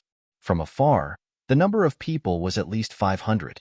This was because maids were not allowed to enter the imperial palace. Otherwise, there would be more people. But even so, with such influence and scale, it was likely that no matter what happened, it would be clearly known to all the officials. Yang Duo and Hu Yin were also in the crowd, lining up to enter the imperial palace. By right, Yang Duo was already married and was not qualified to attend the third princess banquet. But because she was a member of the Yang family, she was specially approved. At this time, she was walking together with Hu Yin, but no matter how one looked at it, the two of them looked a little anxious. The environment could affect a person. They were both born in the families of important ministers, so their sensitivity to some things was naturally incomparable to that of ordinary people. They could clearly feel that this banquet would not be a good one, and the wine would not be good. But compared to the other people who were more interested in watching the show, they were more worried about Yang Chendong. Although the matter between Hu Yin and Yang Chendong was not made public, as the seventh sister, Yang Duo naturally knew about it. When she saw that Hu Yin, who had always been playful and cute, was trembling nervously at the moment, she couldn't help but gently tug at her arm and said with a smile, "What's wrong? You haven't married yet, but you're already worried about your future husband?" Hu Yin, who was originally very nervous, immediately blushed when Yang Duo said this. "Seventh sister, could it be that you're not worried about Dong Shuai? My grandfather said that this time, it is clearly the emperor who is looking for trouble with Dong Shuai." How could Yang Duo not know the importance of this matter? Even at home, her husband, Wang Go, who had been well-behaved for a while, recently jumped up again. Especially that evil mother-in-law, Yin Shi, who was full of sarcastic remarks. Looking at her attitude, it was as if her sixth brother had already been given the cold shoulder by the emperor. Although she said that she was worried, Yang Duo knew that this was not the time to panic. Otherwise, before the emperor did anything, Dong Shuai would have problems first. Don't worry, could it be that you don't have any confidence in Dong Shuai? I have confidence, but this time, it is the emperor. Hu Yin still wanted to continue explaining. It's good that you have confidence. Yang Duo directly interrupted. Since you have confidence, then let's see how your Dong Shuai will create a miracle. Originally, Hu Yan's face was full of worry, but after hearing Yang Duo's words, she calmed down a lot for no reason. Then, her steps became much firmer. She was looking forward to Dong Shuai's wonderful performance in her heart. Compared to the nervousness of others, the main character, young Chendong, was very calm, at least on the surface. When the time came, he strode into the inner palace of the imperial city under the lead of a steward eunuch. This was also his first time here. His face was full of curiosity, looking left and right as if he was here for a vacation. This also caused the steward eunuch to be secretly amazed. Everyone said that Dong Shuai was very capable. Although he wasn't too clear, at least his ability to maintain his composure was incomparable to others. He still remembered the first time he entered the palace. His face was full of anxiety and nervousness. How could he dare to be as natural as Dong Shuai? Dong Shuai? The palace in front is where Princess Shangda rests. Today's birthday banquet will also be held there. Seeing that they were almost there, the steward eunuch reminded young Chendong in a small voice. Okay, thank you for your hard work. The corner of his mouth lifted slightly, revealing a confident smile. Like magic, he took out a large piece of silver from his sleeve and casually handed it over. This was the biggest piece of silver. One piece was worth 20 taels. After the steward eunuch took it in his hand, he smiled like a flower and said, "Then I wish Dong Shuai all the best." Haha, good. Thank you for your auspicious words. Young Chendong laughed heartily, then quickened his steps, as if he didn't know that there was a battlefield in front of him, and that there was some beautiful scenery waiting for him. Young Chendong arrived, just an hour before the other daughters of the officials. This was also specially arranged by Zhu Qizhen. He didn't want to give Dong Shuai too much time to react and watch him make a fool of himself. After rushing to Princess Shangda's palace, Yang Chendong saw the main character of today's banquet, the third princess. When the gorgeously dressed third princess saw Yang Chendong, her face revealed an unnoticeable smile. Then she went forward to greet him generously, giving others the feeling that it was the first time they had met. In fact, this was also the first time the two of them had officially met, but in private, they had been friends for a long time. Yang Chendong greets Princess Shangda. Long live the princess. After saying this, Yang Chendong was about to kneel on the ground. Instead, it was the third princess who stepped forward and said, "Yang Shima, you don't have to be so polite. You still have to work hard today." Yang Chendong, who didn't kneel, raised his head to look carefully at the third princess. He found that this girl was indeed very beautiful, and her skin was also very good. However, those eyes of hers seemed to be moving too quickly, giving people the feeling that she was too mischievous. Thinking that this was only a girl who had just turned 14 years old, and that playfulness was in her nature, Yang Chendong didn't want to dwell on this matter. Instead, he lowered his head and replied respectfully. In reply to the princess, "It's not hard for this official to work for His Majesty and the princess. Oh right, in a while, this official will arrange for some people and things to be brought into the palace. I hope the princess can make things convenient." Of course, this princess has already made the arrangements. Yang Shima, please rest assured. The third princess smiled and nodded in agreement. Since everything was left to Yang Chendong to arrange, then of course the people and things he prepared would be brought into the palace. Otherwise, what kind of tricks could a man like him come up with? After a simple greeting, Yang Chendong walked around the palace accompanied by a few eunuchs. He needed to take care of the environment and find a good spot. At least, he would know how to place the things and people he had arranged when they arrived. Chapter 118. The eunuchs who followed him were all doing their best. When they faced Yang Chendong, they all had a flattering look on their faces. They had all received 500 taels of silver from eunuch Mao Mu in advance. How could they not do their best now? With everyone's cooperation, Yang Chendong soon had a good idea of the arrangements for the various locations. In fact, he had already gotten the blueprint of the palace before. Now he just needed to walk around in the real world and confirm the final location. For hours later, the people and things arranged were all in place. More than 500 daughters of officials who came to watch the ceremony also came to the palace. They were scattered within the range of their activities, chatting in groups of 3 or 5. It seemed that everything was ready. Finally, a sharp shout came. "The Emperor and the Empress Dowager are here." Soon, the whole place became quiet. Zhu Qizhen, who was dressed in a dragon robe, walked to the courtyard of Princess Changda's palace, surrounded by Empress Qian and a group of concubines. They sat in the seats arranged by Yang Chendong. There were too many people. Ordinary palaces could not accommodate them. Fortunately, it was the end of April, the beginning of May. The daytime weather in the capital was still very pleasant. Since they were all arranged in the courtyard, no one had any objections. In the courtyard, everyone was in place. Yang Chendong, the organizer and planner, was also watching all this from a corner. When he saw that even the emperor and empress were present, he smiled and nodded slightly to Madame Shui, who was not far away. Madame Shui got Yang Chendong's hint and said loudly, "The birthday celebration of Princess Shangda officially begins. Please enjoy the first program, the opening dance, Happy Birthday Song." As soon as Madame Shui finished speaking, a group of 14 or 15 years old girls ran out from the corner of the palace. They all wore short skirts that exposed their knees. They were young and lively and ran out separately. The sudden appearance of so many people caused everyone present to be shocked at first, but when they saw these beautiful girls, whose average age was only between 13 and 16 years old, go straight to the third princess's side and surround her, after being surprised, they all revealed expressions of understanding. Needless to say, this must have been arranged by Dong Shui. Sure enough, it was different.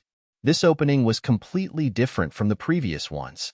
The sudden appearance of dozens of beautiful girls also shocked Zhu Qizhen, who was just about to find fault with the situation.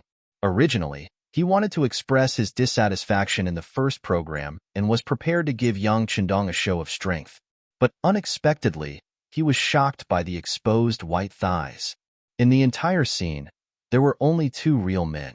One was him, and the other was Dong Shui Yang Chendong. Naturally, Yang Chendong had already seen these leggings countless times, so he was already immune to them and used to them. Zhu Qizhen was different. Although he had many concubines in his harem, they were usually dignified and beautiful in consideration of their status. Who would dare to wear such clothes in front of him? Naturally, he was shocked by this sudden sight. He was so shocked that he completely forgot about finding fault with him. In contrast, Princess Changda, who was surrounded by the girls, was very happy. She only knew in advance that there would be such an opening dance that required her cooperation. When the time came, she only needed to follow these girls and walk around the field. But she never thought that it would be such a big scene, especially the clothes they were wearing. They were so beautiful that they could show off their beauty completely. It made her want to wear one of them. According to the previous agreement, after being surrounded by the beautiful girls, Princess Changda followed them from the stage to the field. Then the sound of guzheng and pipa sounded. After a prelude that no one had heard before, Madame Shui walked on the field in person. She bowed slightly to the third princess, and then sang a beautiful song. There is always a song on the road of growth. It's a happy birthday song. With our growth, it's a familiar song. Holding your hand, I want to sing a happy birthday song with you. Today is your birthday. I just want to tell you that today is your birthday. I wrote a song for you. You and I are in the song. I'm so happy. This birthday song of Lu Mengzhe was not famous even in the future, but it was suitable for today's occasion. Yang Chendong had searched in the big warehouse for a long time before he found this song. As soon as the song was played, it immediately excited the audience. It was a new song that no one had heard at all, and it was so relevant. No one could think of any reason to object. Even Zhu Qizhen had long wanted to make things difficult for Yang Chendong, but at this moment, he really couldn't find a better reason to do so. He could only look on with hope and find a way to hold Yang Chendong accountable in the next step. From his investigation of Yang Chendong, he had come to the conclusion that although he was very good at composing songs, especially new ones, they were usually inspirational and emotional. However, it was clear that this kind of song was not suitable for the occasion of the princess' birthday. When the time came, Zhu Qizhen would be able to find a reason to punish Yang Chendong. The happy birthday song ended with the accompaniment of the girls. Following that, a different kind of music began to play. Zhu Qizhen's eyes lit up. As the heavy melody played, Princess Changda's expression changed from one of joy to one of seriousness. At some point, Mu Lily, the former procuress of the 100 Flowers Hall and one of the stewards of the immortal abode, was standing beside the third princess. Mu Lily had already become a woman from a good family. Following the introduction of the melody, She suddenly opened her mouth and sang in a mezzo-soprano voice. Thinking of your back, I feel your tenacity. Touching your hands, I feel your hardships. Unknowingly, white hair has appeared on your temples. Silently, wrinkles have appeared at the corners of your eyes. My old father, the person I dote on the most. The song, Old Father, took the stage. When she sang about my old father, the person I dote on the most, Princess Shangda also sang along with her expression full of deep emotion. She was using this song to tell everyone that she was reminiscing about her father, Ming Xuanzong Zhu Zhanji. Originally, this kind of song was more suitable for a man to sing.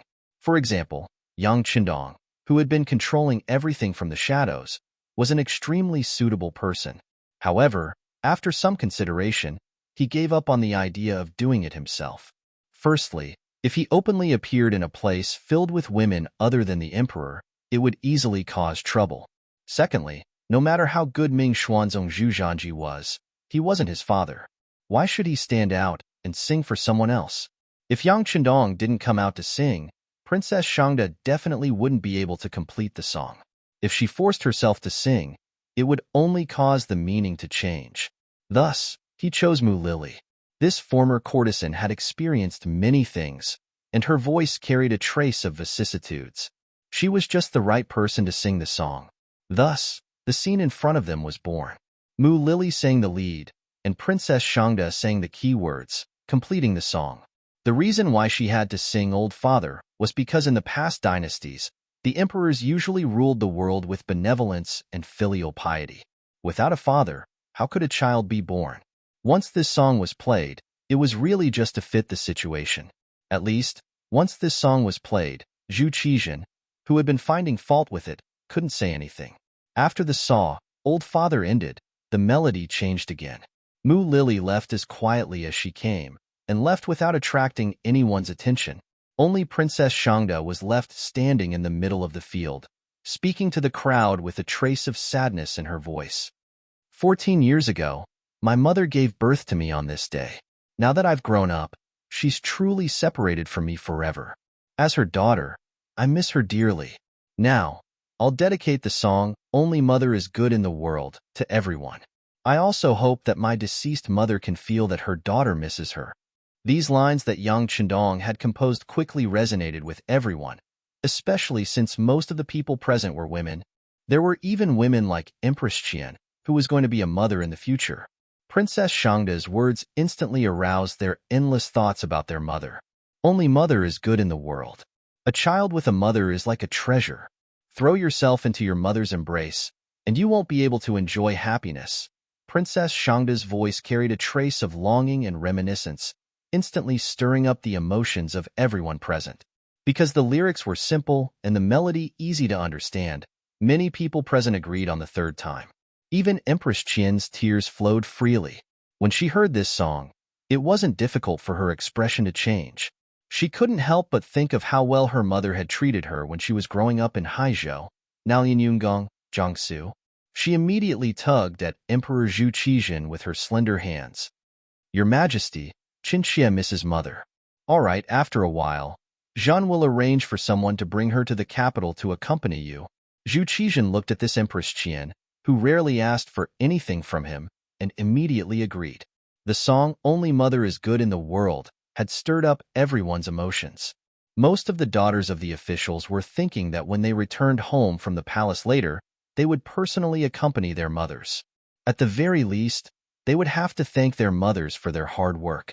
Everyone's emotions were so affected that no one noticed that a beautiful, three-tiered pastry had been pushed to the center of the hall, right next to the birthday girl, Princess Changda. Everyone, please calm down. Since it's a birthday, how could there not be a birthday cake? Everyone, please take a look. This is the birthday cake that our immortal abode has just released. There's cream on top and a soft pastry underneath. It's fragrant, sweet, and delicious. Everyone will be able to taste it in a moment. Before that, there's one more thing to do, and that is to light a candle and make a wish. Madame Shui's voice clearly rang out in the hall, entering everyone's ears. Chapter 119. Lighting candles to make a wish? What does that mean? A minister's daughter, who had a loose tongue, was puzzled. In fact, not only her, but many people were not very clear about this kind of new birthday ceremony. Madame Shui smiled. Before they came, the sixth young master had told her the story. Now she was full of confidence and said, "It is said that in the world of immortals, people there worship the goddess of the moon, Chang'e. Every year, they hold a birthday celebration for her. At the banquet, cakes made of flour and honey were placed on the cake with many lit candles. They compared the light from the candles to the moonlight to show their special worship for the goddess of the moon. Later, when the immortals celebrated their children's birthdays, they also liked to put cakes on the table with many small lit candles on the cake. They also added the part of blowing out the candles. They believed that the burning candles had some kind of mysterious power. When people on their birthdays made a wish in their hearts, they could blow out all the candles in one breath to fulfill their wish. In the story, Artemis was replaced by Chang'e, which was naturally Yang Qindong's intention. He wanted the most mainstream culture in the world to be Han culture in the future. Even when talking about immortals, it should be mainly Han immortals. This little story was a kind of beginning of change. After Madame Shui finished her story, everyone was curious. Hu Yin, who was in the crowd, whispered in Yang Duo's ear, "He must have made these things." "Of course. What do you think? You'll be happy when you marry him. He has a lot of ideas. I promise you that you won't have the same birthday every year," Yang Duo said jokingly. These days, under the care of her sixth brother, Yang Qindong, she became more lively and cheerful. In the Wang family, there were enough maids for her to order around, so she didn't have to listen to anyone's orders. Over time, she slowly regained her original temperament and was able to chat and laugh with Hu Yin, who was familiar with her. "Oh, Sister Duoer, what are you talking about? You're so annoying." Hu Yin blushed when she heard this. She looked shy, but only she knew how much she wanted to marry Yang Qindong. In the middle of the venue, the three-tiered cake was already filled with 14 edible candles of different colors. After they were lit one by one, Princess Shangda crossed her arms and closed her eyes to make a silent wish. On the side, Madame Snow and the 14 girls who had been prepared in advance sang softly together, "Happy birthday to you. Happy birthday to you. Happy birthday to you. Happy birthday to you." Princess Shangda made her wish amidst the singing of "Happy Birthday." She opened her red lips and blew out the 14 candles with the help of Lady Shui and the other girls. Immediately, there was a round of enthusiastic applause. After making a wish and blowing out the candles, the next step was to cut the cake. A suitable knife had already been placed in Princess Changda's hands, and pieces of cake of the same size were sliced out. Princess Changda even gave the first two pieces to her imperial brother Zhu Qizhen and imperial sister-in-law Empress Qian. The other girls who had come to watch the ceremony were also given a small piece of cake according to their parents' official positions. Because there were so many people to share, a few more large pieces of cake were brought in. Even so, everyone could only eat a small piece. Fortunately, everyone quickly learned from Madame Snow and Mu Lily that the immortal abode was already selling such delicious and beautiful cakes. This wasn't too disappointing, but at the same time, these women also made a decision. When they returned, they would immediately send someone to the immortal abode to buy a cake for them to try. So what if it wasn't her birthday? Who said they couldn't eat something so delicious? The birthday song ended, and the cake was divided up. Logically speaking, this birthday banquet was already perfect. At the very least, it was unprecedented. However, in Yang Qindong's eyes, this was far from enough. He knew very well why the emperor had ordered him to host this banquet. It was obviously to make trouble for him. Even though he'd used all sorts of methods and novel things to prevent the emperor from finding an excuse to make trouble for him, there was no such thing as a thief. But there was no such thing as guarding against thieves all day long. He still decided to pay a little to alleviate the pressure the emperor was putting on him. Now, it's time to present the gifts. Below is a small token of my appreciation for Princess Changda's birthday. Please kindly accept it. As if by magic, a list of gifts appeared in Madame Snow's hands. When she saw that everyone's eyes were on her, including Emperor Zhu Qizhen's, she smiled sweetly and waved her hand. Her voice was as beautiful as an oriole's. To celebrate Princess Changda's birthday, Yang Qindong will send 10 mirrors 50 boxes of transparent glasses, 4 in each box, 100 bottles of perfume, 500 sets of soap, 1,000 pieces of tissue paper.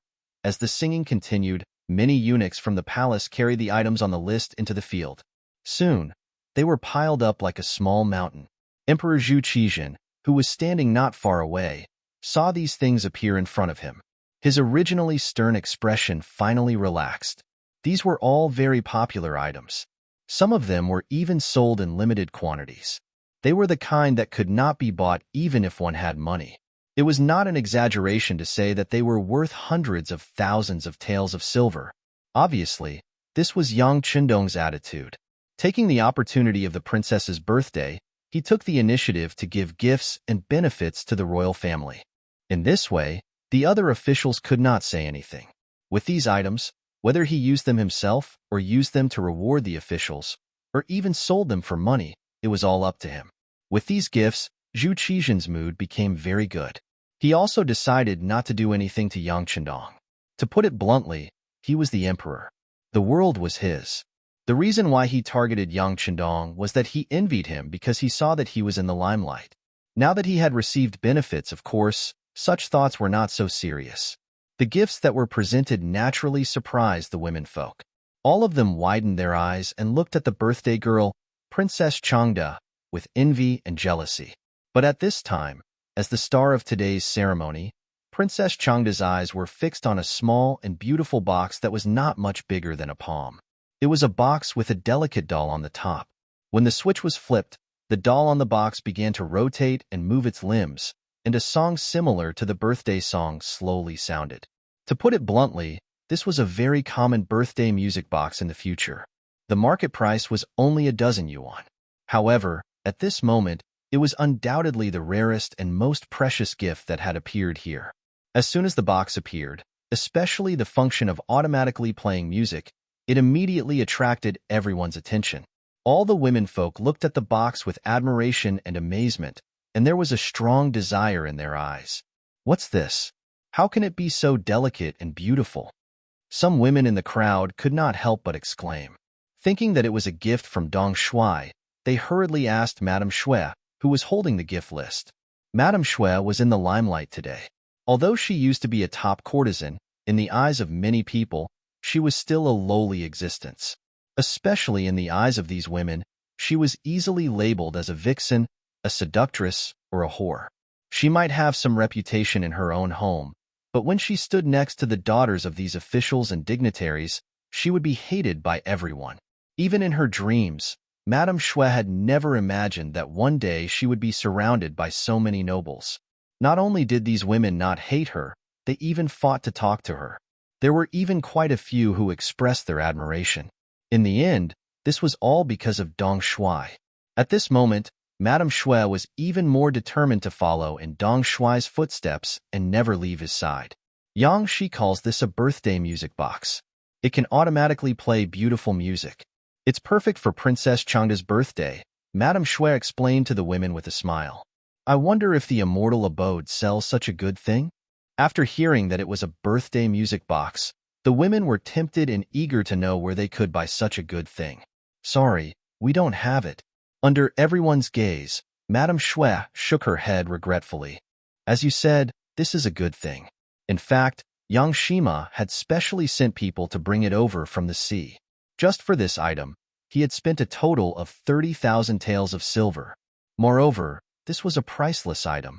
Our great Ming dynasty only has one. It's so expensive. It's a little expensive, but compared to its effects, it's not that excessive. When will a man give me such a thing on my birthday? Then I'll be satisfied. She's willing to give herself to him. Isn't that right? This girl is in love. Ha ha ha. Suddenly, all kinds of voices came from the crowd. For a moment, some people even laughed and played together. In the crowd, Hu Yin happened to hear Madame Shui's words. A trace of disappointment flashed across her face. When she saw the birthday music box, she fell in love with it. She was wondering if she could get such a thing on her birthday. But when she heard that there was only one in the entire Great Ming dynasty, she knew that she was dreaming too much. Chapter 120. Compared to the other womenfolk's disappointment, Princess Shangda was extremely happy. There was only one such good thing in the entire Great Ming dynasty. This showed the importance of this piece of music. Thus, she became even more curious about Yang Chendong, who gave her this gift. Why did he give her such an expensive gift? Was it only because she was a princess? But what if the other princesses also requested Yang Chendong to hold birthday banquets for them? What would he do? The birthday banquet ended with a small mountain of good things. Next, the womenfolk ate some other food and left the palace in twos and threes to return to their own residences. Hu Yin also took a carriage back to the Hu residence. As soon as she entered, the servant girl Xiaoqing greeted her with a mysterious expression. Miss, quickly go back to your room and take a look. The East Marshal has given you a big box. Big box? The East Marshal gave it to me. Hearing this, Hu Yin couldn't help but quicken her pace and trot back to her room. Then, she opened the box with curiosity and excitement. The first thing she saw was a birthday music box that was even bigger than the one Princess Shangda received. On top of the box was a merry-go-round. After the switch was turned, the beautiful melody of a birthday song immediately sounded. Hu Yin was so happy that she couldn't bear to put it down. Miss, what is this? It can actually make its own sound, and it's so exquisite. Xiaoqing's voice suddenly sounded behind her. Hu Yin was so frightened that she turned around and covered her mouth. She clearly remembered what Madame Shui had said about this being the only one in the entire Great Ming dynasty. Now, there was an even better birthday music box in her hands. Didn't Yang Chendong commit the crime of deceiving the emperor? Xiaoqing, forget everything you saw just now. No matter who asks, you can't say that you've seen such a thing. Do you understand? Hu Yin said very seriously. Xiaoqing was confused. In all her life, this was the first time she had seen her misspeak to her so seriously. After instructing Xiaoqing not to talk nonsense, Hu Yin carried the beautiful music box to the bedside. She opened the quilt and dove in. By doing this, she could prevent the sound from spreading out, and she could enjoy the beautiful sound alone. Of course, the sweetness was still in her heart. Through this matter, she knew that Dong Shui had her in his heart, which was the happiest thing. While Hu Yin was thinking about Dong Shui, Yang Chendong had already left the imperial palace and returned to the Yang clan manor. As soon as they entered the manor's inner courtyard, Yang Chendong took off his fifth-rank official robes and said to Tiger's Mane, "Spread the news that I, young master, fell when I fell from my horse and needed to rest for a while." Young master, did you really fall somewhere? Tiger's Mane was shocked when he heard the news. He looked closely at Yang Chendong. You were with him the whole way. When did you see the young master fall off his horse? This is just a way to get some peace and quiet. Yang Chendong smiled bitterly and shook his head. But he also knew that it was because Tiger's Mane was too concerned about him that he lost his basic judgment. Oh. Tiger's Mane smiled foolishly and scratched his head. He nodded and turned to go about his business. Not long after, many people in the capital knew that the sixth young master of the Yang clan fell because he was riding too fast. This matter was passed to Wang Zhen through the brocade guard. He was surprised at first, then shook his head with a smile. He's avoiding trouble. This is also good. It's not a good thing to be too outstanding. It seems that we should let the emperor know. When Wang Zhen went to see Zhu Qizhen and told him about Yang Chendong falling off his horse, the young emperor quickly figured out the crux of the matter. He smiled and said, "It seems that we are too concerned about Yang Chendong. This kind of concern is too much for him to bear. Forget it. Since it's like this, arrange for an imperial physician to take a look. Tell him that we will allow him to rest for a period of time." After holding a birthday banquet and sending gifts, Yang Chendong finally got rid of Zhu Qizhen's concern and was able to take a breather. He wanted to rest well and do what he wanted to do, but the situation did not allow it. In the 14th year of Zhengtong, Yeshen, the leader of the Mongolian Wara tribe, sent his younger brother to the capital of the Great Ming dynasty as an envoy. On the surface, it was to pay tribute, but in reality, it was to ask for something. When it came to the Wala, there was one person that could not be avoided. He was the leader of the Wala, Yeshen. In the 3rd year of Zhengtong, the escaped Atai Khan was captured and killed by Tuo Huan. The Mongolian plateau was reunited in the hands of the Wala. At this point, Tuo Huan laid the foundation for his son, Yeshin. After Tuo Huan passed away, Yeshin succeeded the throne. After Yeshin succeeded the throne, he called himself the imperial tutor, King Huai. All the tribes of the Wala submitted to Yeshin. As Yeshin's power and influence grew, the Tatar chief's title of Great Khan became an empty title. He could no longer restrain Yeshin. The Wara would pay tribute to the Ming dynasty every year. Tua Buhua and Yeshin, the ruler and subject, both sent envoys to the Ming dynasty. At this time, it was clear that Yeshin did not need to listen to Tua Buhua's instructions. At this point, the relationship between the Tartars and the Wala was similar to the current relationship between North and South Korea. As Yeshin was a cunning Wala leader, he was not as honest as the other Mongols. Instead, he was as cunning as a rabbit. As time went on, the power of the Tartars became smaller and smaller. Not long later, he controlled the Tartars and conquered Yulanhar, unifying the three Mongol tribes. On the grasslands, the Wala slowly became the strongest. After unifying the Mongols, Vachi wanted to restore Daiyuan and unify the country. As a result, he harassed the Ming dynasty and became a huge problem in the north. Wang Jin used power. Not only did he not strengthen the border, but he also accepted bribes from Vachi and smuggled goods with the Vachi nobles.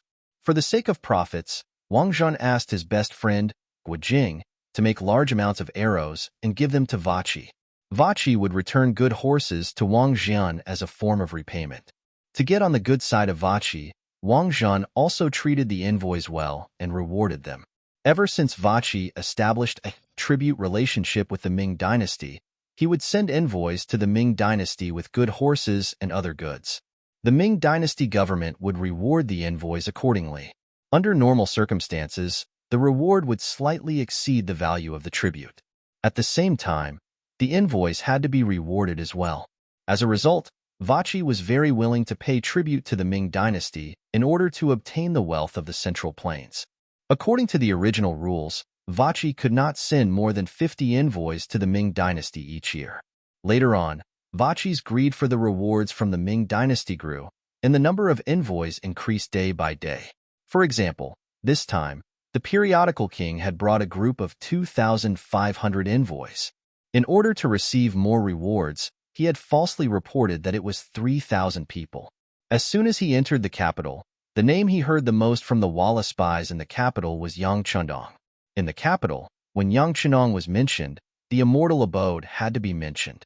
The periodical king brought Captain Tuj Er's group of 5 to this place, which was known as the most delicious and fun place in the capital. If one hadn't entered the immortal abode, they wouldn't have known that people could still live like this. The delicacies here were things they had never tasted before, the music they had never heard before, the drinks and desserts they had never seen before, and even the chess and cards they had never heard of before. He only wanted to come here to try the fresh food before leaving. Who would have thought that after entering this place in the afternoon, he would only leave reluctantly when it was time to close for the curfew? Even then, he still looked like he had not had enough of it. After half a day, when Tuj went to pay the bill, he found that they had spent a total of 120 taels of silver. They hadn't even had a chance to play, but they had already spent so much money. If they tried everything, they probably wouldn't even have enough silver in their pockets to pay the bill. When the group of 5 returned to the relay station, the periodical king still had a look of reminiscence on his face. Let's go there early tomorrow and find a good place to play for another day. This place is much better than our great steppe. General, the immortal abode isn't a good place, but it isn't a place we can afford to spend money on. We haven't even eaten anything today. 120 taels of silver is gone just like that. Tuj stood off to the side with a pained expression. What? It's that expensive? The periodical king's expression changed when he heard this. However, he immediately began to laugh loudly. I didn't expect the immortal abode to make so much money. Haha, then this general must meet this Yang Jima. General wants to meet that Eastern commander? Tuj didn't understand what the periodical king meant. He wore an unfathomable smile on his face. Correct. This general wants to bring him business and give him a chance to make a lot of money. Ha ha ha. Tuj didn't quite understand the periodical king's intentions, but since the general had said so, he had no choice but to make the arrangements.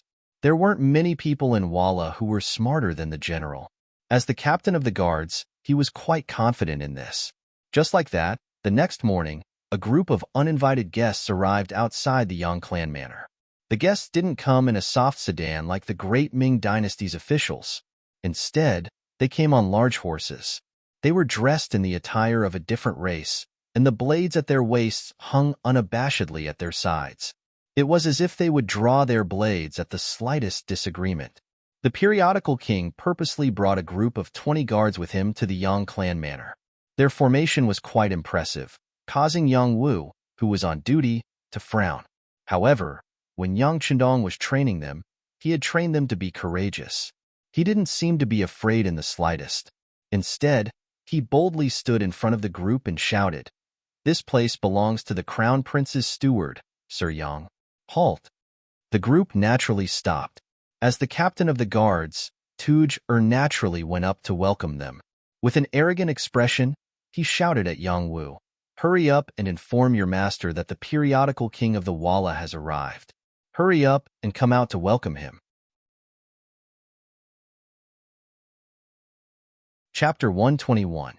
So the general has come to visit. Please wait for a moment and let my master know.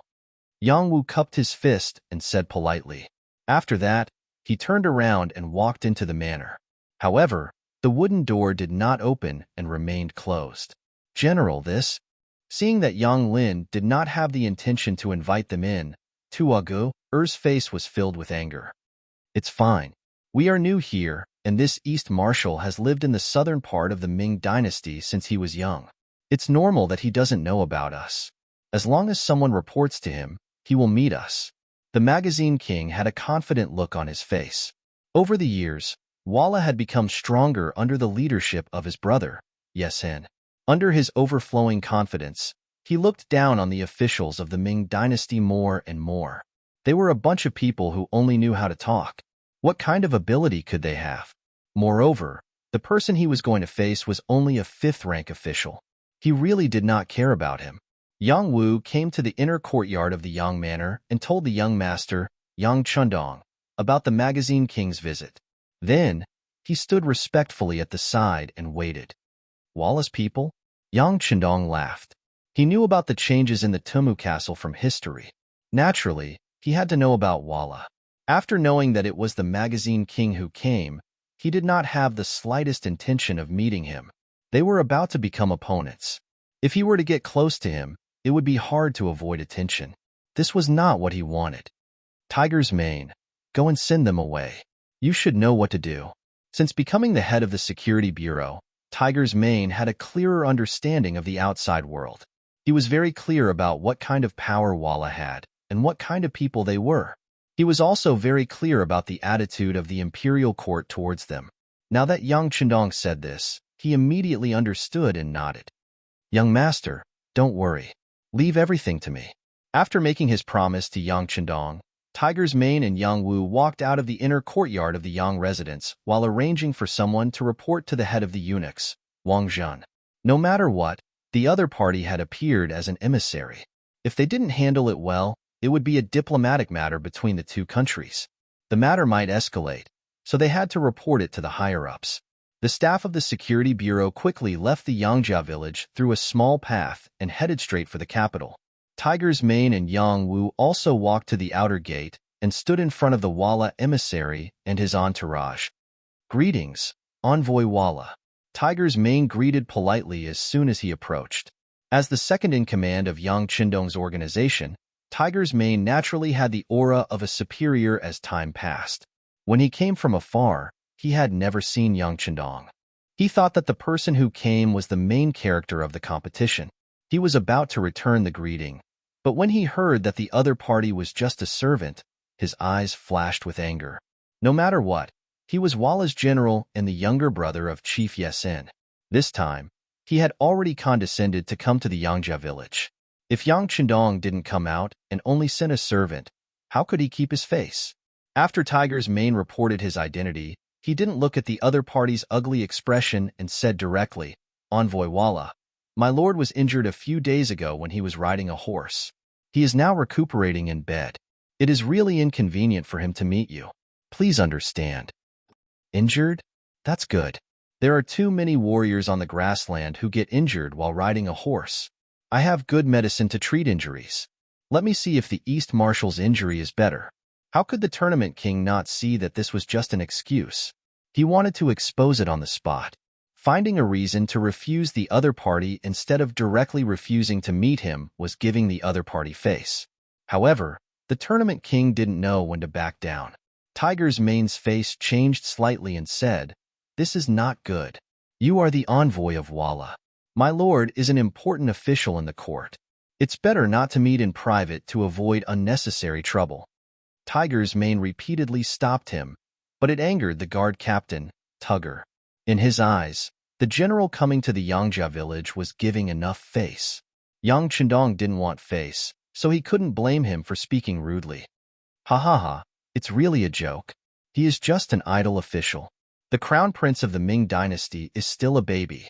What's the use of washing horses? How can he become an important official? It's really funny to stick gold on his face like this. Tugger looked up to the sky and laughed, causing the guards following him to also laugh. Swoosh! A murderous aura rushed out with Yang Wu as the center and rushed forward at a rapid speed.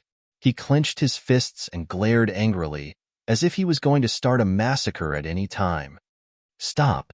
Tiger's Mane was the first to feel the murderous aura. He quickly used a voice that only the two of them could hear to stop it. Someone dared to slander the young master. As a subordinate, of course, he was furious. However, the person in front of him wasn't a nobody. He was the envoy of Walla. If they were all killed here, the consequences would be far beyond what they could bear. Moreover, the matter had already been reported to Wang Zhen. Presumably, there would be people coming to the Yangjia village soon. If they came and saw a ground full of corpses, they wouldn't be able to explain themselves even if they had 1,000 mouths. After stopping Yang Wu and telling him to stop, Hu Meng's expression darkened. Whether or not my lord is an important official of the court is not something a mere guard captain like you can judge. You don't have the qualifications to do so. Please pay attention to your words and actions. Don't provoke any displeasure because of a slip of the tongue. If there are any consequences because of this, I'm afraid you will have to bear it alone. However, I don't know if a small guard like you is able to bear it. He had just said that His Excellency was not an important official, and here he was being looked down upon as a guard. Tuagu immediately looked at Hu Meng with a face full of resentment. You look down on a guard like this, then you should be very capable, right? However, 1,000 words can't compare to a fight. I just don't know if you have the guts to do so. Tugger rolled up his sleeves, intentionally revealing his thick and strong arms. When he looked at Tiger's Mane, he was eager to fight. As the guard captain of the competition king, he was naturally a person with outstanding skills. This was also what he was most proud of. Now that he was showing his strongest side, Tugger was full of confidence. He was even prepared to beat Tiger's Mane up until he was looking for his teeth on the ground if he agreed. The Walla were a Mongolian people in the West. They grew up on horses, and fighting bravely was one of the ways they usually solved problems.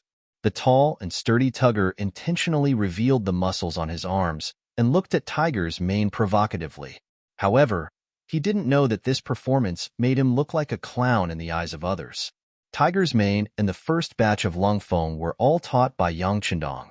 Unlike many other martial arts that were just for show, what he taught was more about killing people.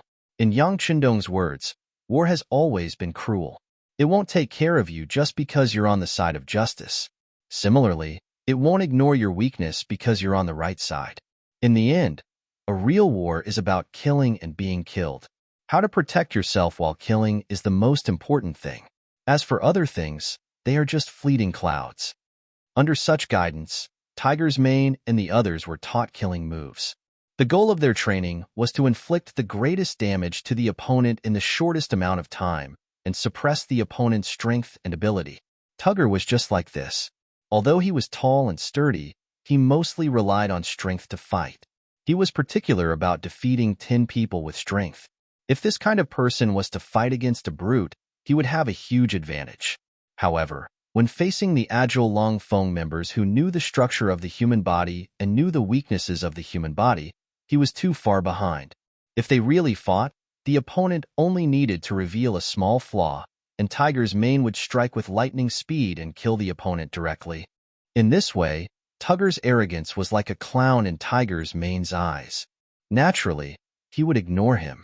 Tiger's mane's disregard, in Tugger's eyes, he thought that the other party was afraid. He laughed maniacally like a general who had already won the battle. When he thought that his momentum had shocked Tiger's mane and the others, he gave a look to his subordinates and prepared to break into the Yang family manor. Just when Tugger thought that he had the situation under control and wanted to perform well in front of his master, the tournament king, he suddenly heard the sound of horse hooves.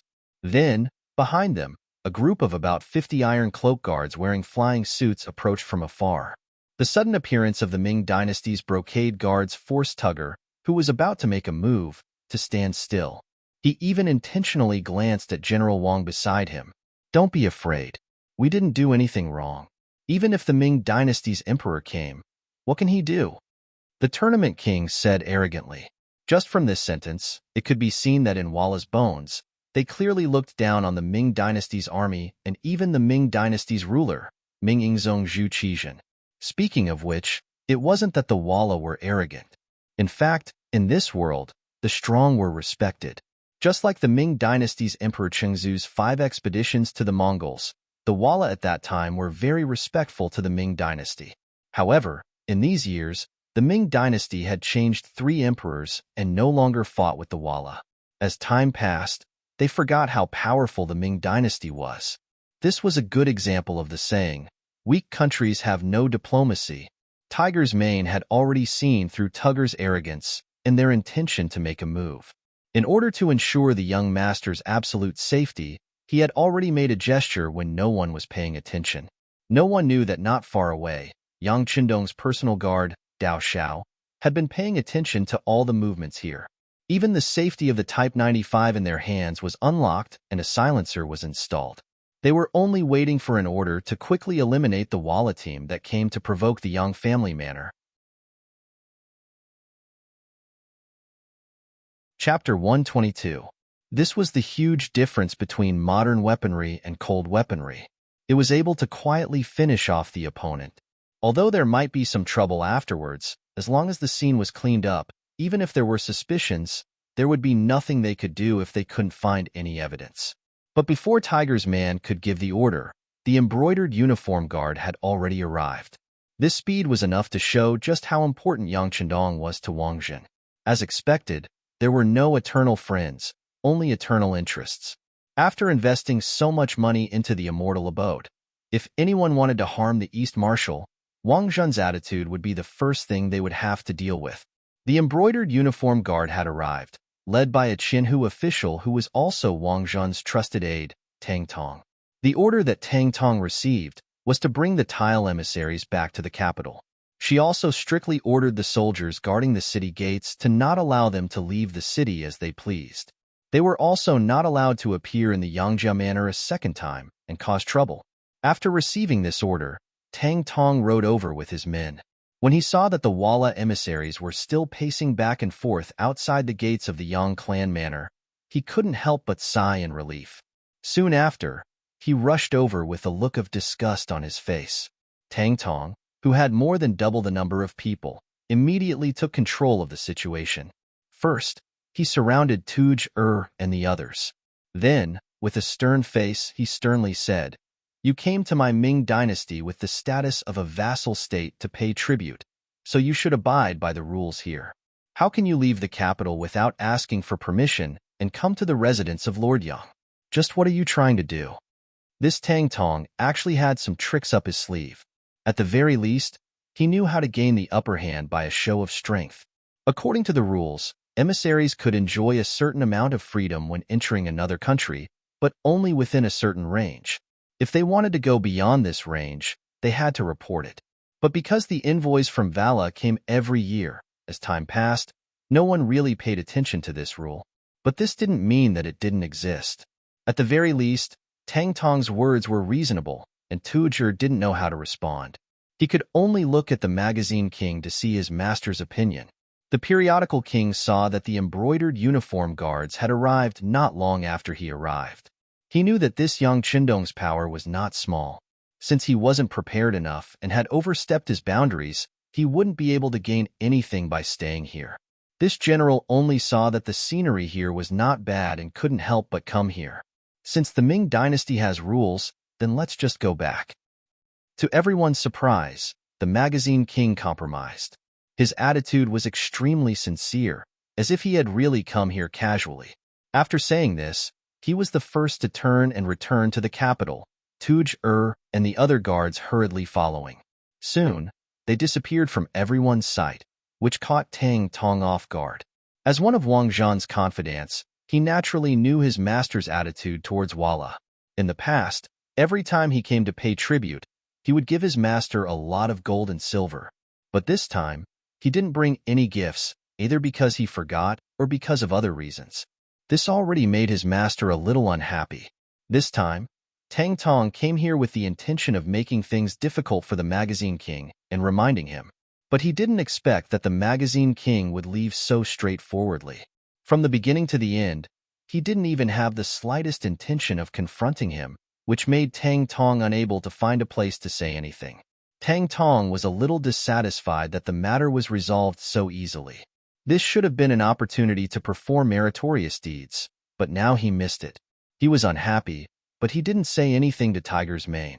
He only said that if anyone came to the Young family manor to cause trouble in the future, he should send someone to inform him and he would deal with it. Then, he turned and left with the embroidered uniform guards. After Tiger's Mane saw Tang Tong and the others off, he returned to the manor and reported everything to Yang Qindong in detail. Yang Qindong listened to Tiger's Mane's report with a calm expression. After a while, he nodded and said, "I understand." After this incident, the magazine king probably won't come to the Yang family manor to cause trouble. However, he won't give up so easily. Inform the immortal abode and sky beyond sky to be more careful. Tell Yang Si to be more alert. At the same time, send Dao Xiao's second squad over, just in case. Young master, now that Dao Xiao's second squad has left, there's only Qiu V's first squad left. If anything happens, your safety, Tiger's Mane said with some worry. This young master's safety is naturally not an issue. If something really happens, don't I still have you guys? Besides, even if something really does happen, it's not like you don't know this young master's strength. If you want to touch me, who knows if there's anyone in the world who can do it? Yang Qindong's voice was filled with confidence.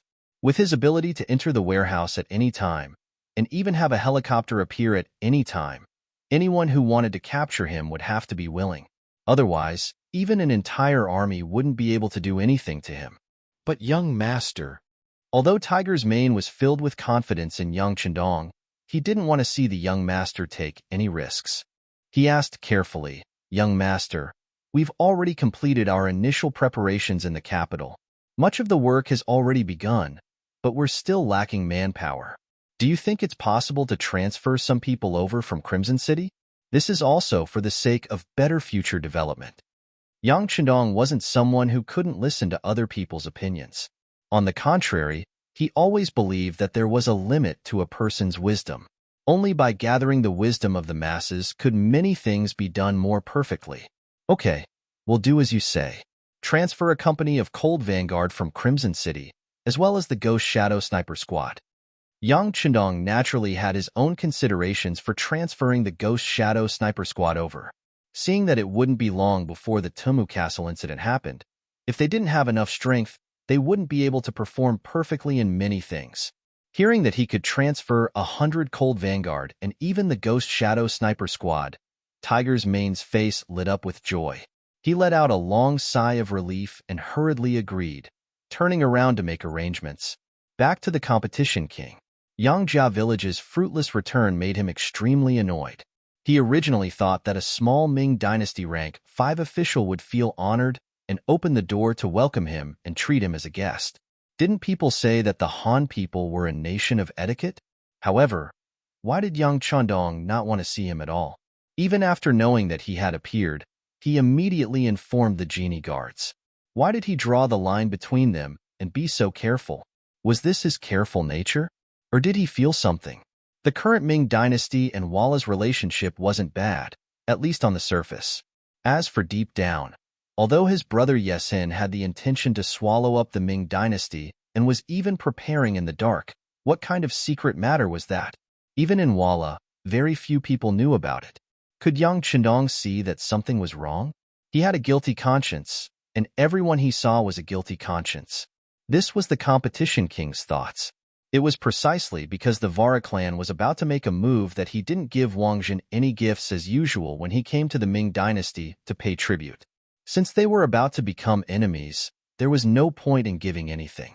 Even this time's tribute was to deceive the Ming dynasty and prepare for the Wallace surprise attack.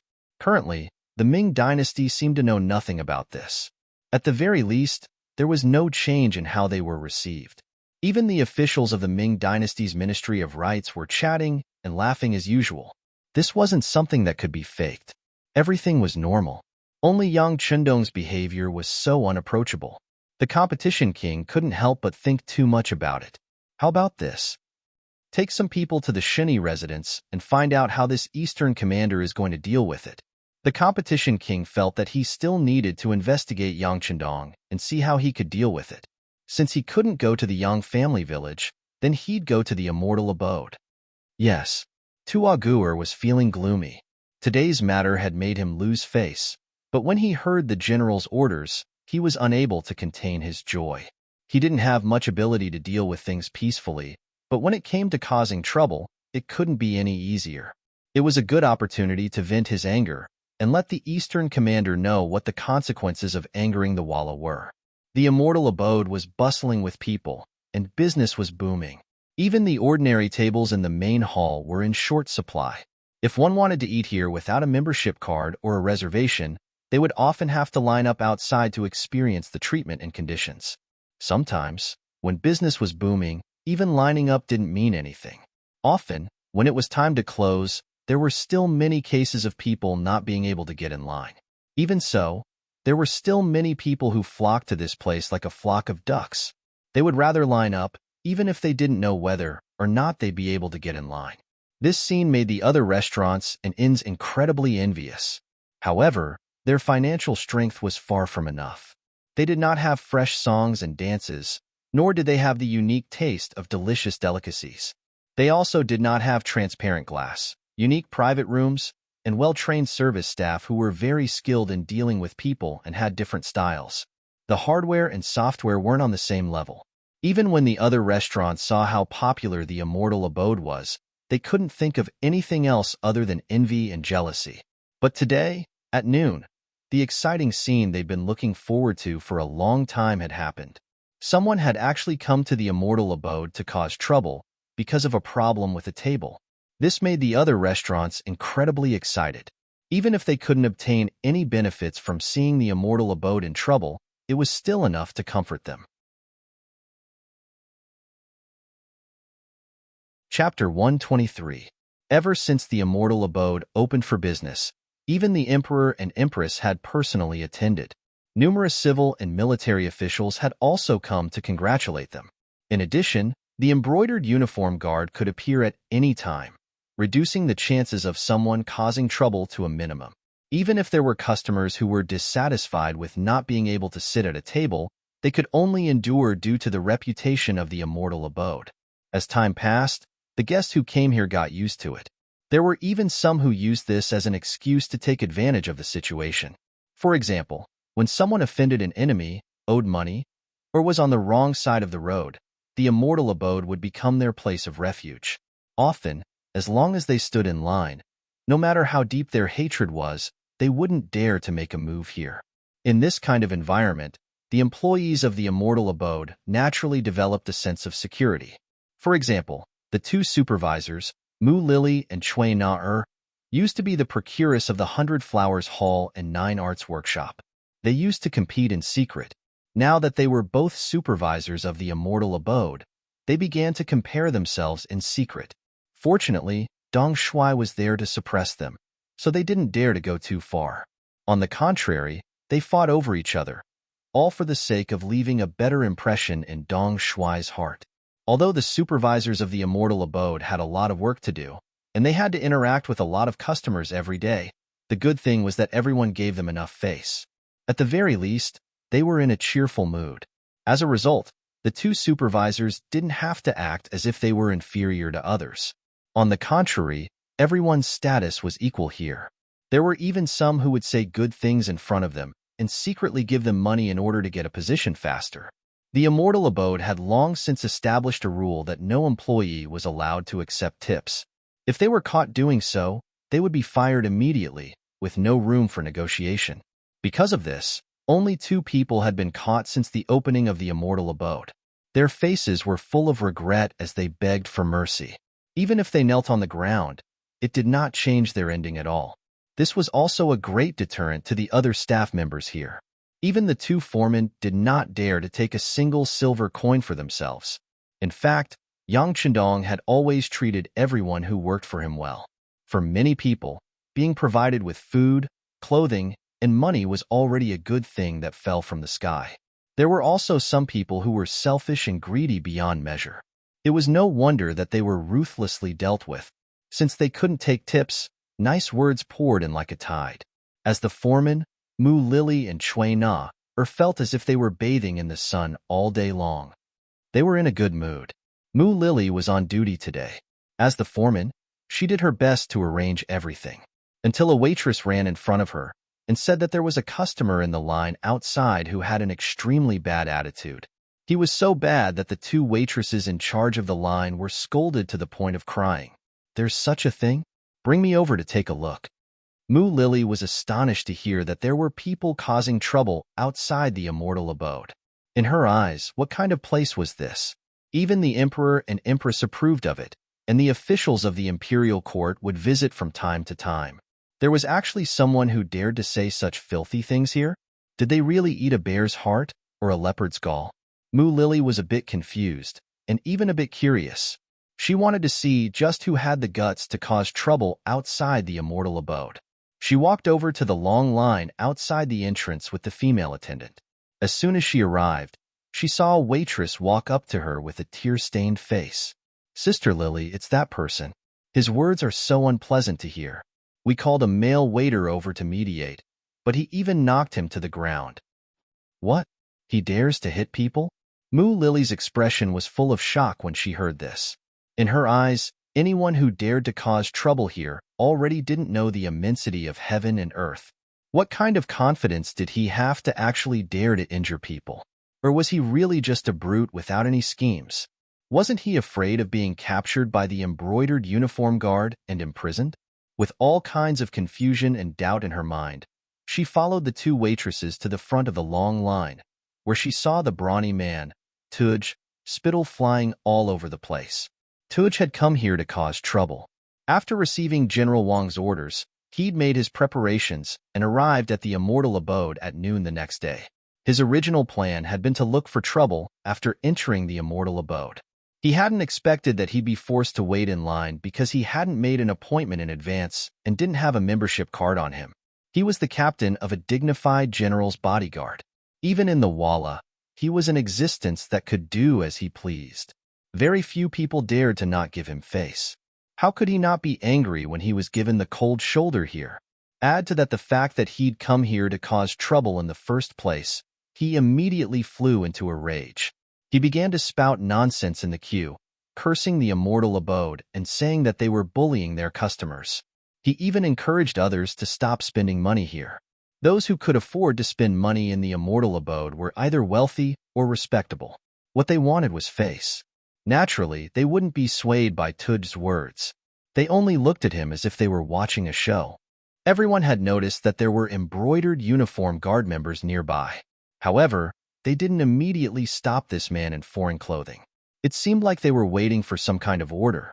The embroidered uniform guard really did want to arrest him, but it was Tuj's attire that allowed them to recognize him as someone from the Walla. It was very likely that he was part of the diplomatic mission. When it came to diplomatic matters, the embroidered uniform guard didn't dare to act recklessly. They were truly the epitome of what it meant to be an expert in civil wars, but an amateur in foreign wars. By the time Mu Lily arrived, this was the scene that greeted her. Tuagu was stomping her feet and cursing something, surrounded by a crowd of onlookers. One of the immortal abode's attendants had been beaten up, and blood was flowing from his nose. He glared angrily at Tuagu with the help of a waitress. "What are you doing? Do you know where you are? If you don't explain yourself today, I'll report you to the authorities and have you arrested." Mu Lily looked at the injured waiter from afar. Her eyes flashed with extreme anger. Ever since she'd been promoted to a member of the House of Good Children, she'd been able to speak with many people as equals. She no longer feared the authorities. On the contrary, when she encountered a problem, she would report it to the authorities. Suddenly, an extremely beautiful woman had appeared to criticize him. Even though she wasn't young anymore, she was still in her mid-20s. In Tuj's eyes, she was still extremely attractive. He only felt that the woman in front of him was 100 times prettier than the prostitute he'd found in the red light district last night. His male hormones had officially come online. "Yo, such a beautiful woman wants to work here to earn money? Why don't you follow this captain? I guarantee that you'll live a good life in the future. What do you think?" Tuj's eyes shone brightly. He was like a wolf who'd spotted a sheep. He approached her step by step. She'd interacted with all kinds of men over the years, so she was naturally no stranger to this kind of gaze. Mu Lily sensed a trace of threat, and her aura involuntarily dropped. She took a few steps back, pretending to be unyielding as she said, "What are you trying to do? Let me tell you, I'm a commoner from the Ming dynasty. I'm from a good family. You'd best have some self-respect." "Haha, a good family is good. A good family is clean. I like it." Tuj's brain was currently overtaken by lust. How could he care about such rules? All he wanted to do was to hug Mu Lily in his arms and dote on her. "What are you doing?" Someone in the crowd noticed that something wasn't right. A young man dressed like a scholar took advantage of his tall stature to block Tuj's path. He wanted to stop Tuj's unbearable behavior and reason with him. Tuj felt like he was only a few steps away from touching Mu Lily. However, a figure suddenly appeared in front of him. In a fit of anger, he drew his sword without any explanation and slashed it forward. Holy shit! The scholar's eyesight wasn't bad. When he saw the blade coming, he hurriedly dodged to the side, narrowly avoiding the attack. However, a corner of his robe had been cut off by the blade. It fluttered in the air, as if to tell the crowd that Tuj's anger and killing intent had been truly unleashed. From drawing his sword to slashing it out, the crowd was scared witless. After seeing this person from the Walla's diplomatic mission get serious, no one dared to meddle in this matter. Instead, they all scattered, putting some distance between themselves and the immortal abode's main entrance. In this way, Mu Lily and the two attendants who followed her were completely exposed. Tuj's actions just now didn't seem to be inappropriate in the slightest. In the Walla, one's fists were the absolute law. Apart from the women of the leaders and generals, any other woman could be forcefully snatched away with their fists. Oftentimes, when something like this happened, people would call it a man's action.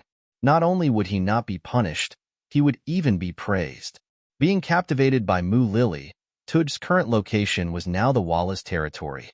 The only thought in his mind was to steal this woman away. He didn't care about anything else at all. Someone come, help? Seeing that there was no distance between her and Tuagu, Mu Lily lost her head out of fear and didn't forget to shout loudly. Her gaze also turned towards the embroidered uniform guards wearing flying fish robes not far away. Unfortunately, the embroidered uniform guard acted as if they didn't see what was happening.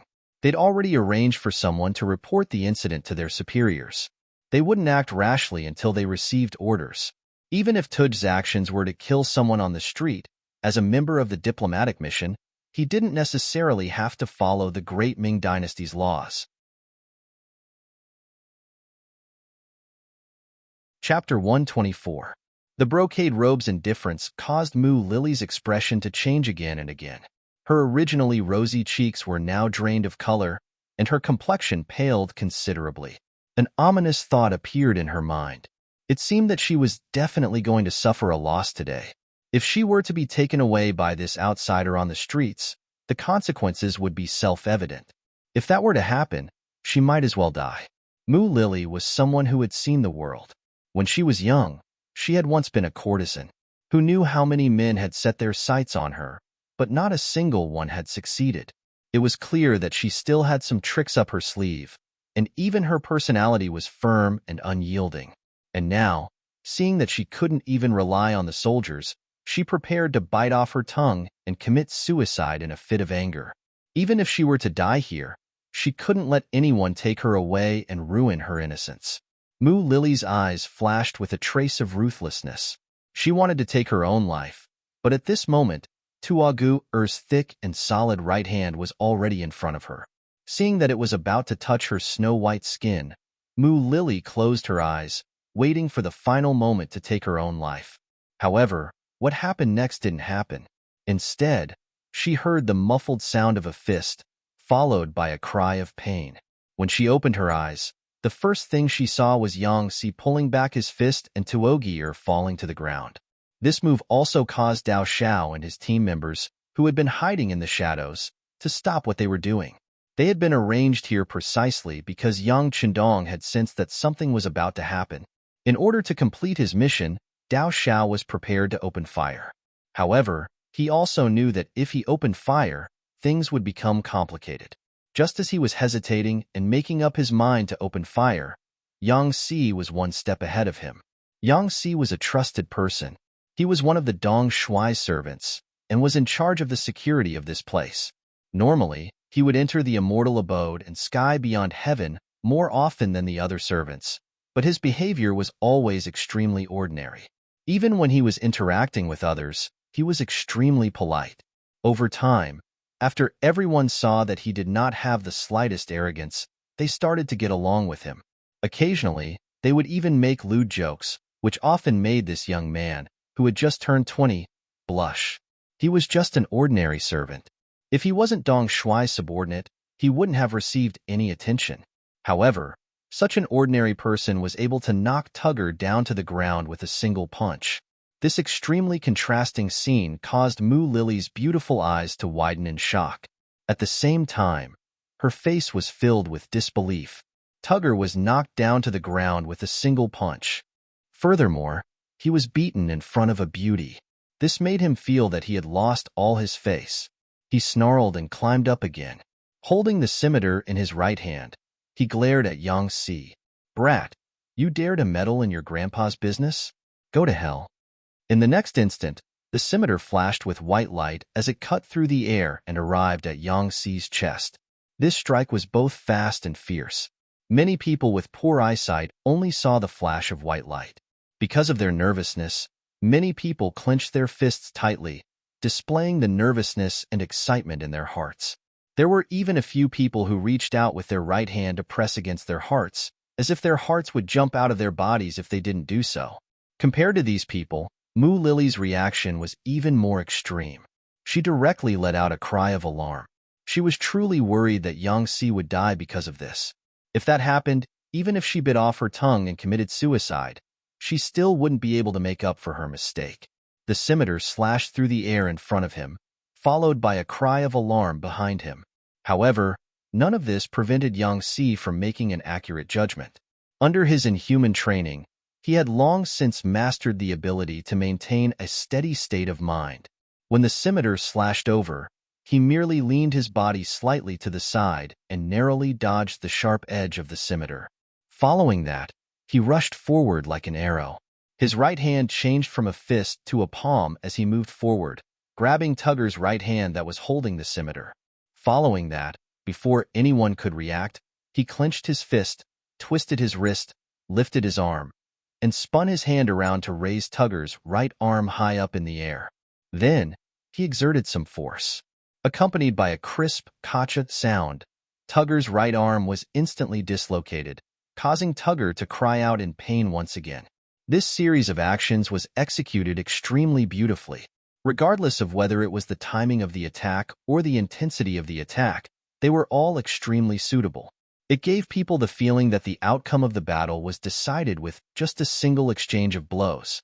Tugger, who looked taller and fiercer, cried out in pain as he hugged his arm. He was like a fat pig that had been slashed but didn't die. After doing all this, Yang Si confidently took 2 steps back and stood back at his original position. It was as if he hadn't made a move at all. Only when he saw Tugger crying out in pain and losing his ability to fight, did Yang Si slowly turn around and come to Mu Lily's side. He extended his right arm to support the trembling Mu Lily and gave her a smile. This smile was like the sun in the cold winter, illuminating Mu Lily's heart. She swore that she had seen many smiles in her life, but none of them were as sincere as the one in front of her eyes. It didn't give her the feeling that her heart was shaken. This smile caused Mu Lily's amorous heart to ripple. Her face turned crimson and her eyes flashed with a blurred color like that of a drunk person. As if he had also felt the changes in Mu Lily's body, Yang Si's face turned red. While feeling his heartbeat suddenly accelerate, he hurriedly turned his head to the side and looked at the 2 female attendants who were also in a daze. He said, "Why aren't you sending Big Sister Mu back to her room to rest?" "Oh yes, yes." After seeing Yang Si's performance just now, the 2 attendants' attitudes towards him underwent a qualitative change. When they heard his words, they didn't dare hesitate in the slightest. They agreed and pulled Mu Lily, whose body was burning hot, away from this place. Just as Mu Lily and the others entered the immortal abode, a group of embroidered uniform guards arrived not too far away. They had received orders to stop Tugger from causing trouble here. However, when they saw that the troublemaker had already been taught a lesson, they casually berated him a few times before walking up to Tugger and leaving. As he watched the embroidered uniform guards leave, Yang Si's intuition told him that this matter wouldn't end just like that. After all, he had dealt with Tugger on the streets. With the embroidered uniform guard's personality, he probably wouldn't let this matter rest so easily. It seemed like he could only immediately report this matter to the young master and let the Dong Shuai make a decision. Tugger's arm was reattached by an experienced member of the embroidered uniform guard. Only then did the pain lessen significantly. Now that his body was no longer in so much pain, he returned to his previous arrogant self. He bluntly asked why the embroidered uniform guard hadn't taken down the person who had injured him. Just as Tugger was criticizing the embroidered uniform guard for their unfairness, the embroidered uniform guard appeared. Beside him was a eunuch dressed in eunuch robes. Moreover, from the way the others treated him, it was clear that this person's status wasn't low.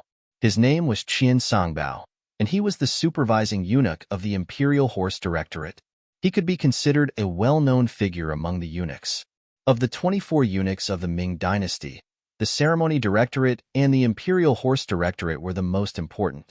The Ceremony Directorate was the first of the 12 directorates, and it was often in conflict with the Prime Minister. Although the Imperial Horse Directorate was the last to be established, it was in charge of matters related to the Ministry of War, such as the Imperial Horse Directorate. Even Wang Zhen wasn't able to hide the truth from the eunuchs. There were many people below him who didn't completely listen to his orders. For example, the eunuchs Jin Ying and Gao Reng of the Ceremony Directorate often didn't listen to his orders. There was also this Qian Songbao.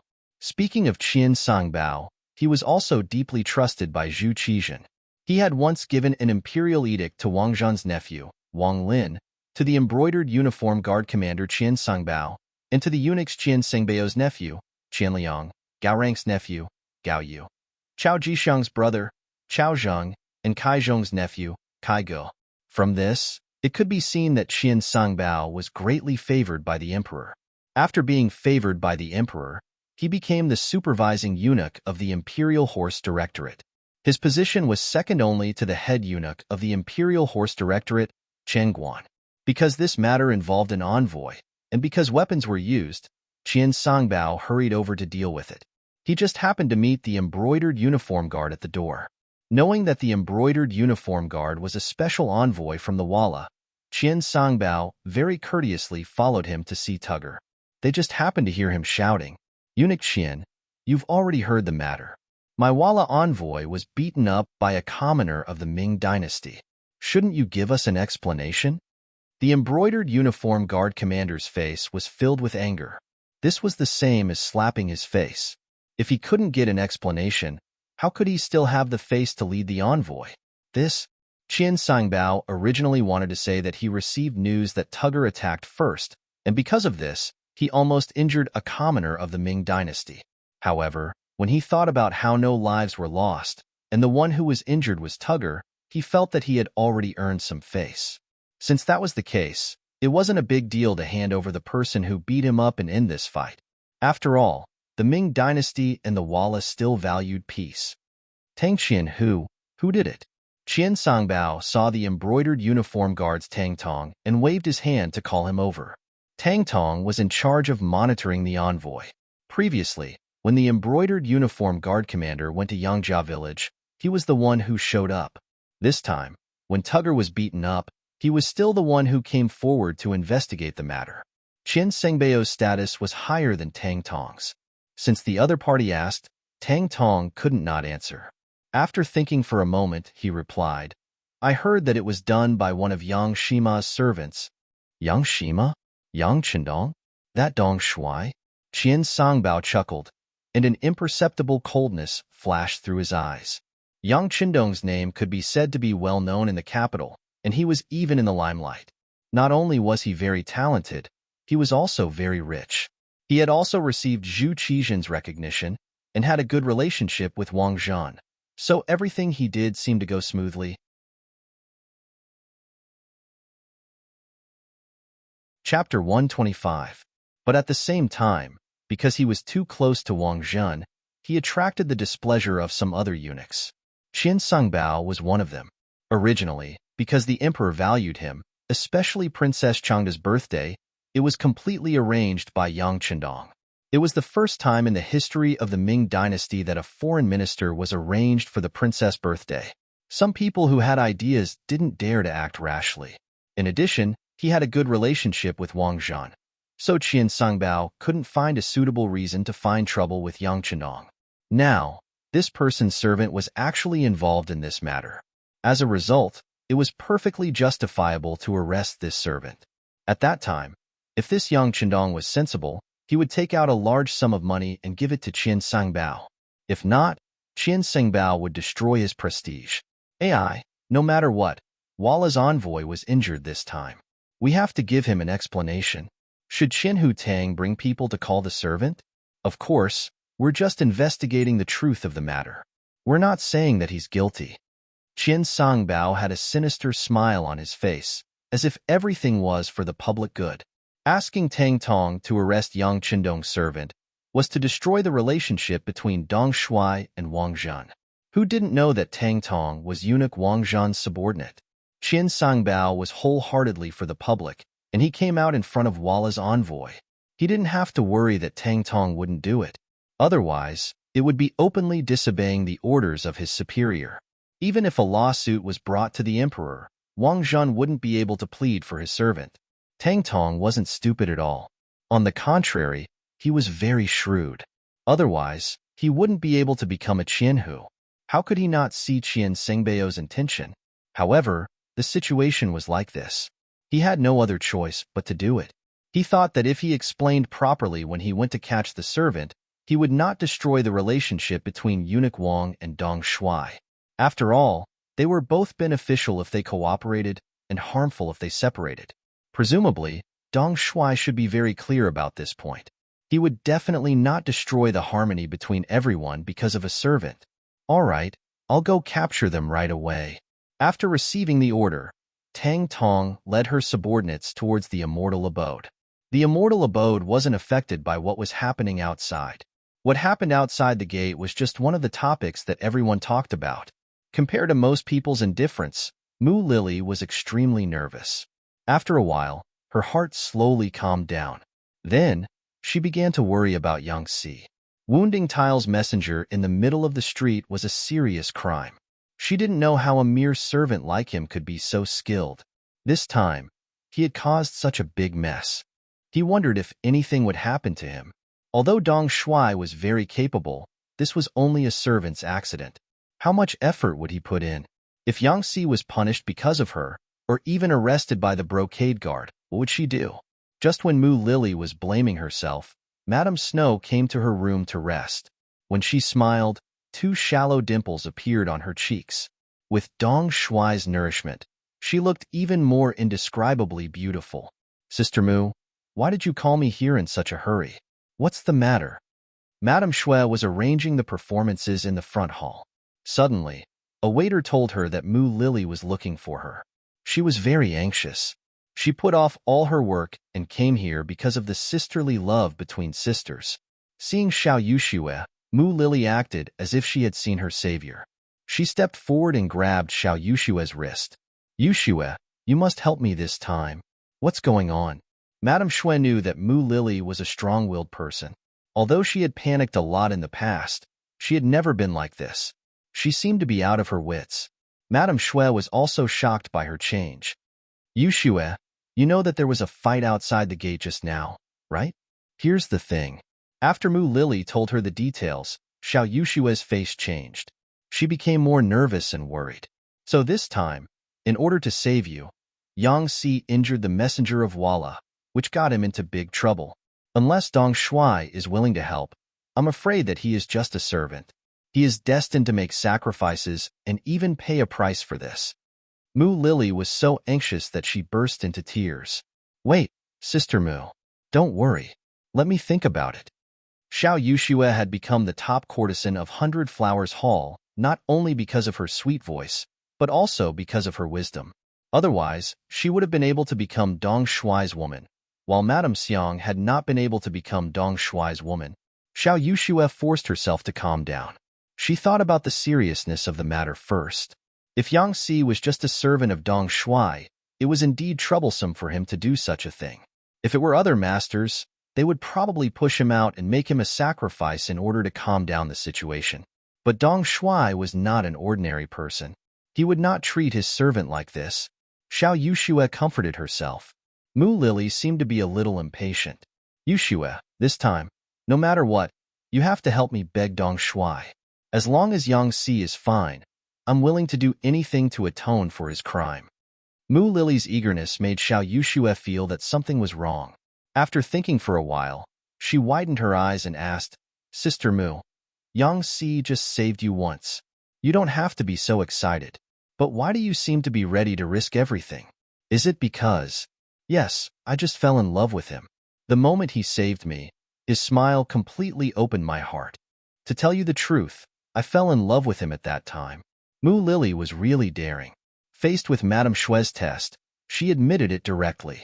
This was a little beyond Xiao Yuxue's expectation.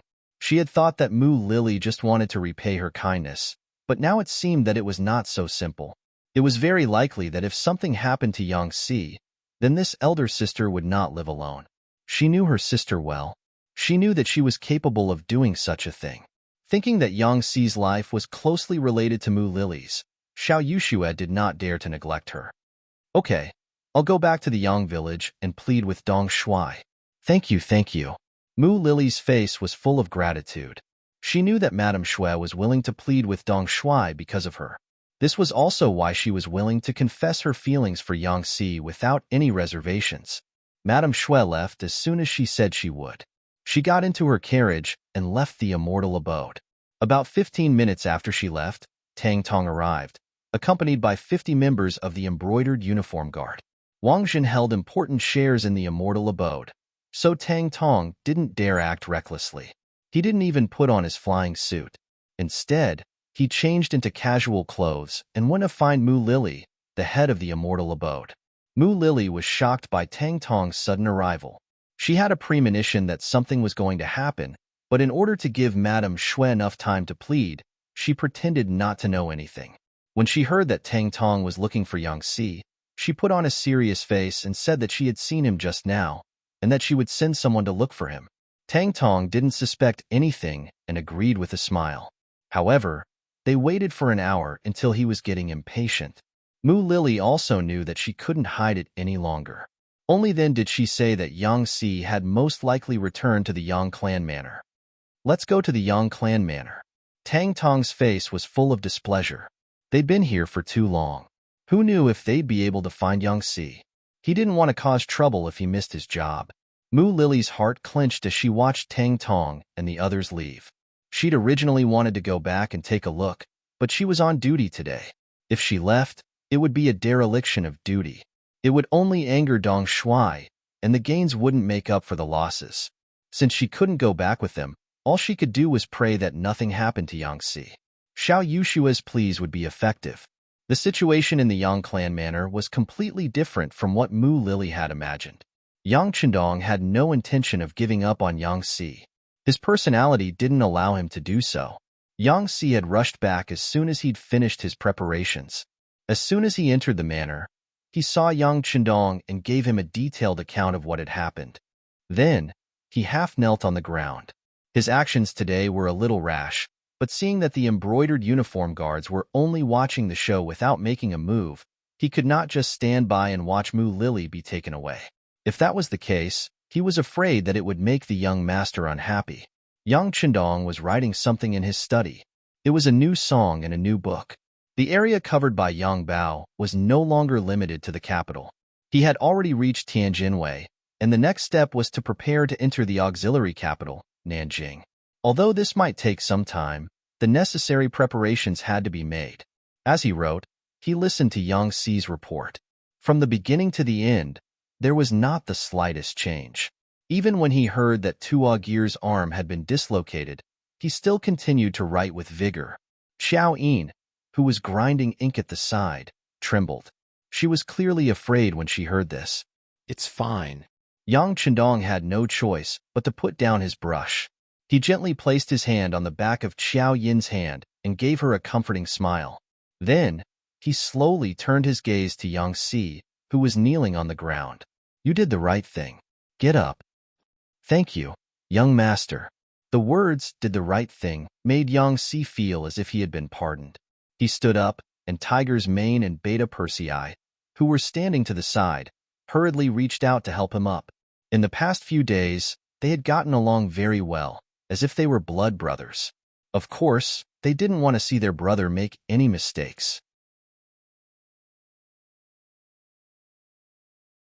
Chapter 126. When he saw Tiger's Mane and Beta Persei's nervous expressions, Yang Chendong chuckled. With our current strength, we can still cause trouble, but we shouldn't be afraid of it. If anyone provokes us, when it comes to matters of principle, we absolutely cannot back down. If we can't back down, we'll F*CK them up. The vulgar F*CK them up caused Tiger's Mane and the others to tremble, their eyes shining. This was the temperament and style of a true hero. This matter was originally caused by the Walla emissaries being overbearing. They wanted to see me, but couldn't, so they had no choice but to target the immortal abode. Yang Chendong's mind was very clear, and he quickly thought through the entire situation. Since this matter has come, there's no way to avoid it. If that's the case, then we'll just have to face it as we should. Yang Chendong spoke with a face full of confidence. This confidence came from his large warehouse. With it, he didn't believe that there was anyone in this world who could harm him. If it weren't for the sake of the great Ming's people, and the fact that he didn't want them to experience the flames of war, he would have already used Crimson City as the center and slaughtered his way into the great Ming's interior.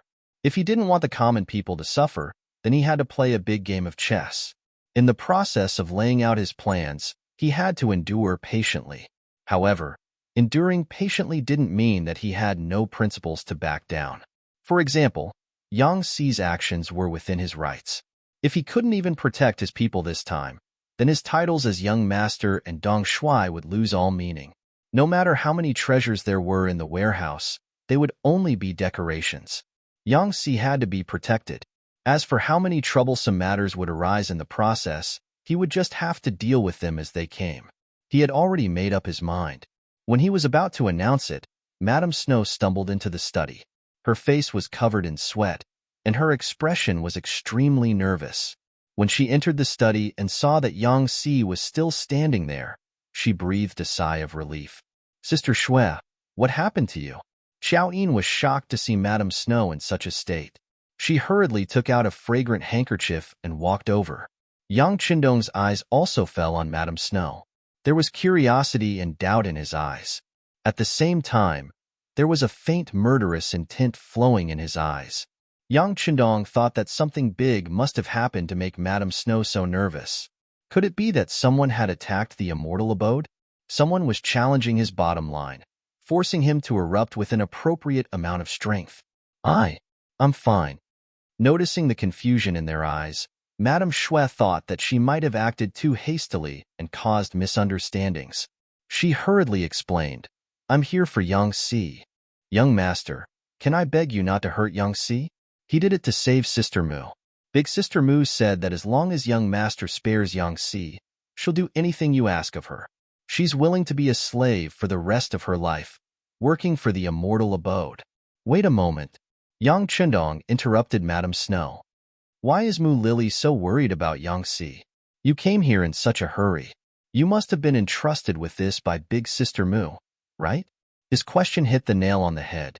Madame Snow's face flushed red. She knew that nothing could be hidden from Dong Shui. She nodded and said, "Yes, Big Sister Mu went to find Madame Snow.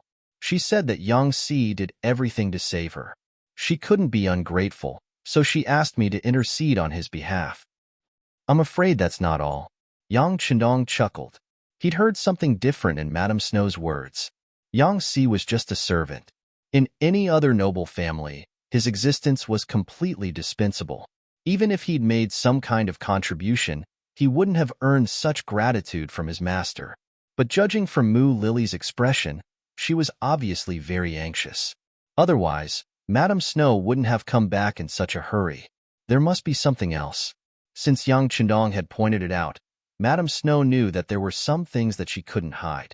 Otherwise, if Dong Shui found out that she had something on her mind, it would be a big deal. After deciding to say it, she turned her head, looked at Yang Si and said, "Elder Sister Mu admires you. You can be considered lucky." What? Yang Si hadn't figured out what had happened. But when Madame Snow suddenly pointed at him, he was immediately stunned. At first, he didn't know what to do. Then, his face turned red. Obviously, he was a little overwhelmed and even a little emotional. Ha ha, ha ha ha.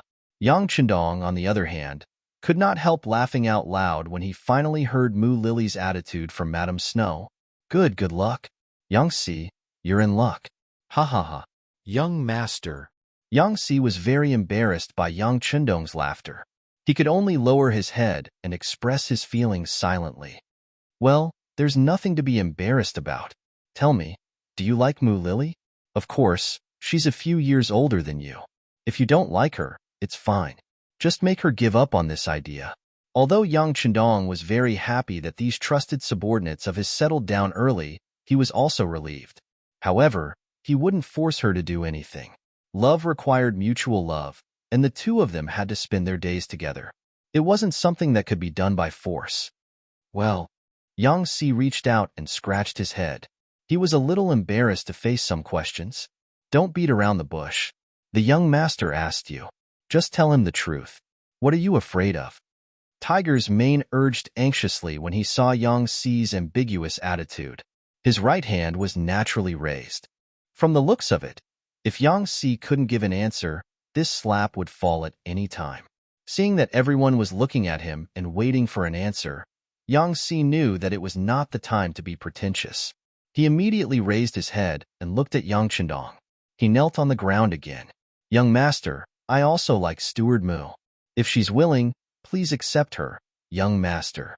When Yang Si finally expressed his attitude, Tiger's mane's big hand finally fell and hit him on the back of the neck. Tiger's mane then laughed and said, "You're the one who dares to admit what you did. Ha ha ha."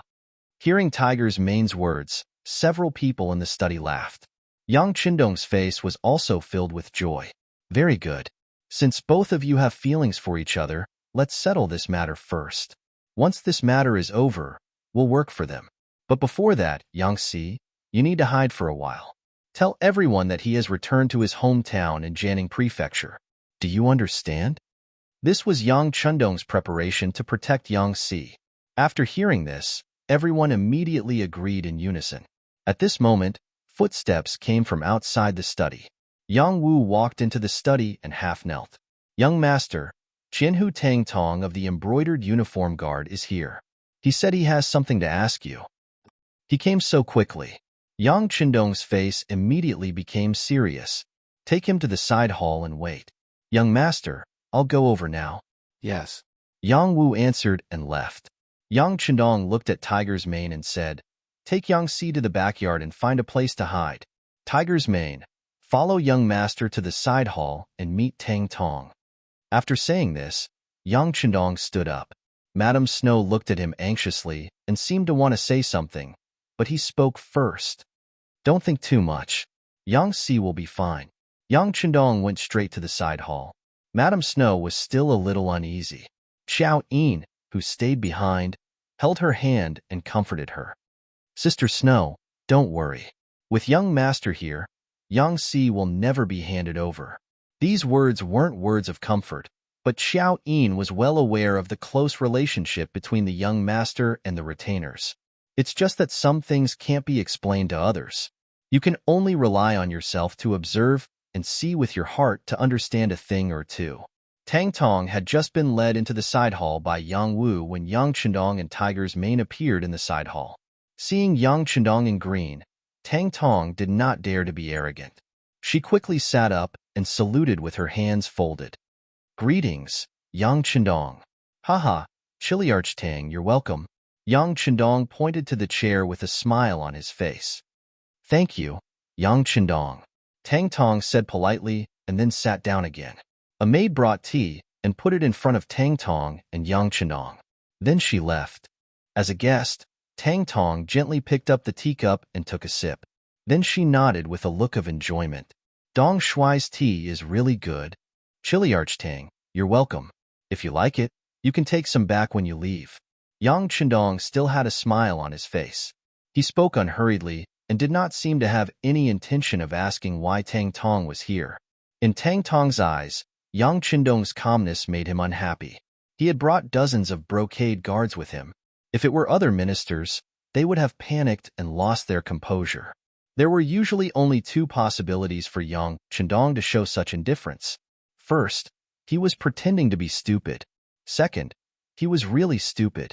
The great Dong Shuai could not have a problem with his brain.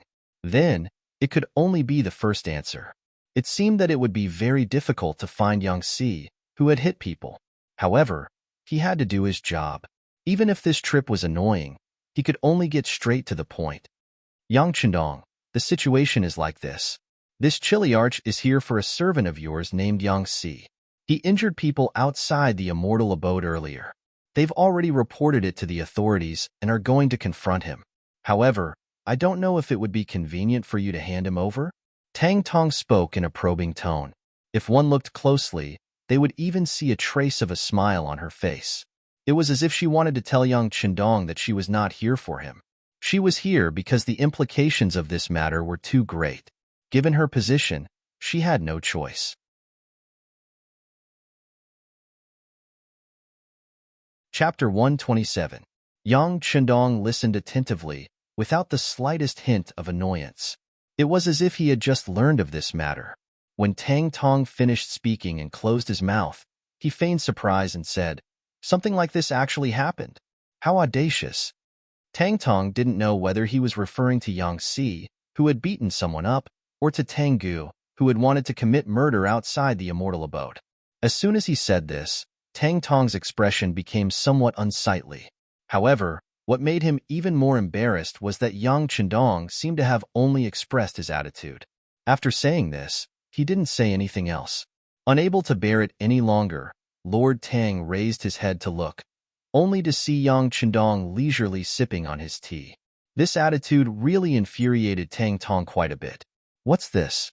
Your servant was injured by someone else, and as the master, you're just going to let it go with a single comment of audacity?" Tang Tong's expression darkened. "Yang Shima, you see, the matter has already happened. Shouldn't we arrest him?" "Of course. A life for a life, and a debt must be repaid.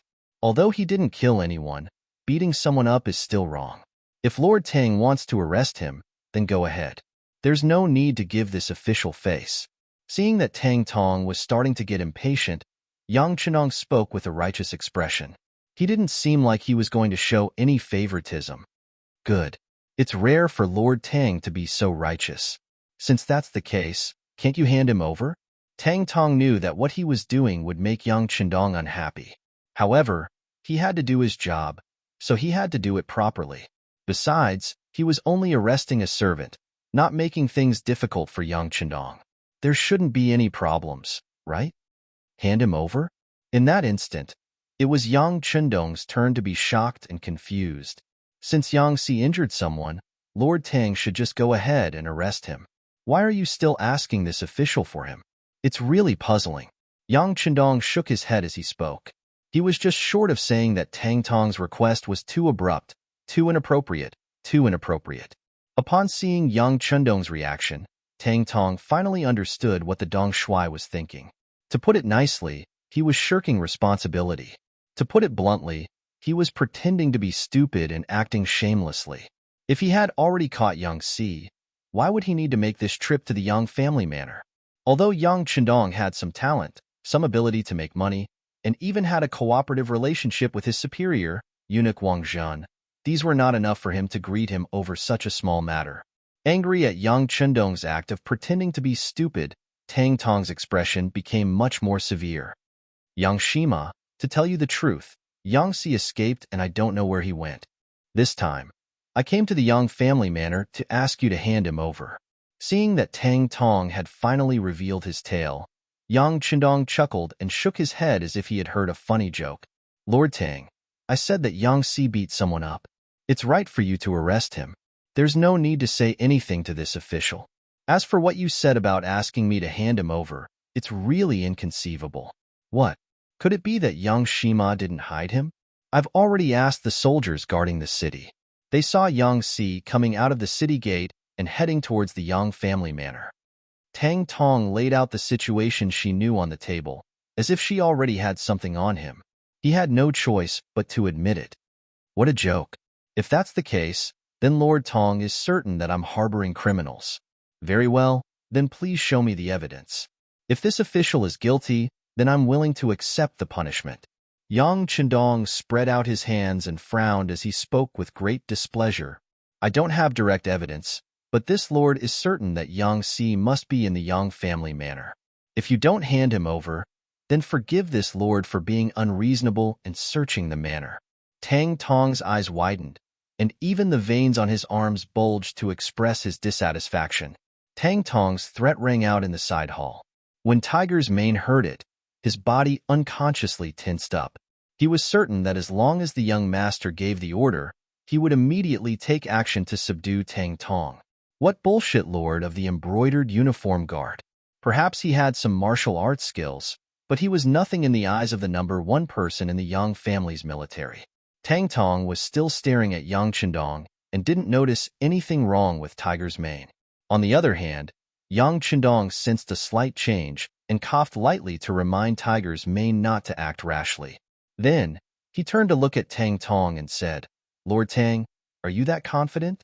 How can you be so sure that anyone who comes to my Yang village will definitely enter my village? Have you ever thought that if you forcefully searched the manor and couldn't find anyone, this official would report you? Humph! When he saw that Yang Chendong wanted to threaten him, Tang Tong raised his head and put on an insufferably arrogant and fearless expression. Yang Chendong saw all of this and laughed instead of getting angry. Oh, right. I forgot that Lord Tang is a member of the embroidered uniform guard. You aren't afraid of being impeached by us officials. However, I don't know if silver is enough. 10,000 taels, 100,000 taels, or even 1,000,000 taels. I believe that as long as this official is able to fork out the silver, there should be many people in the palace who are willing to speak up for this official. When the time comes, one side is a huge sum of money, while the other is a mere lord of the embroidered uniform guard. What do you think those people will choose? Of course, it's hard to say if you are worth that much money. However, this official knows that in order to maintain their dignity, it is worth it to fork out some silver. Not to mention, this official has a lot of silver, so much so that I can't spend it all. I don't think I need anyone to remind me of this, right? As soon as he finished speaking, Tang Tong's expression changed again. When Tang Tong first heard that he was going to be impeached, he didn't care. After all, he was a member of the embroidered uniform guard, and this time, he was in the right. This was also the reason why the embroidered uniform guard and the East faction guards were so arrogant. However, when he continued to listen and heard that Yang Chendong wanted to use silver to pave the way and bribe the people in the palace, it was as if he had hit the weak spot of a snake.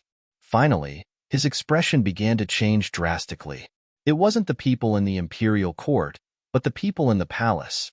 This meant that Yang Chendong didn't want to give the silver to the officials, but to the eunuchs in the palace.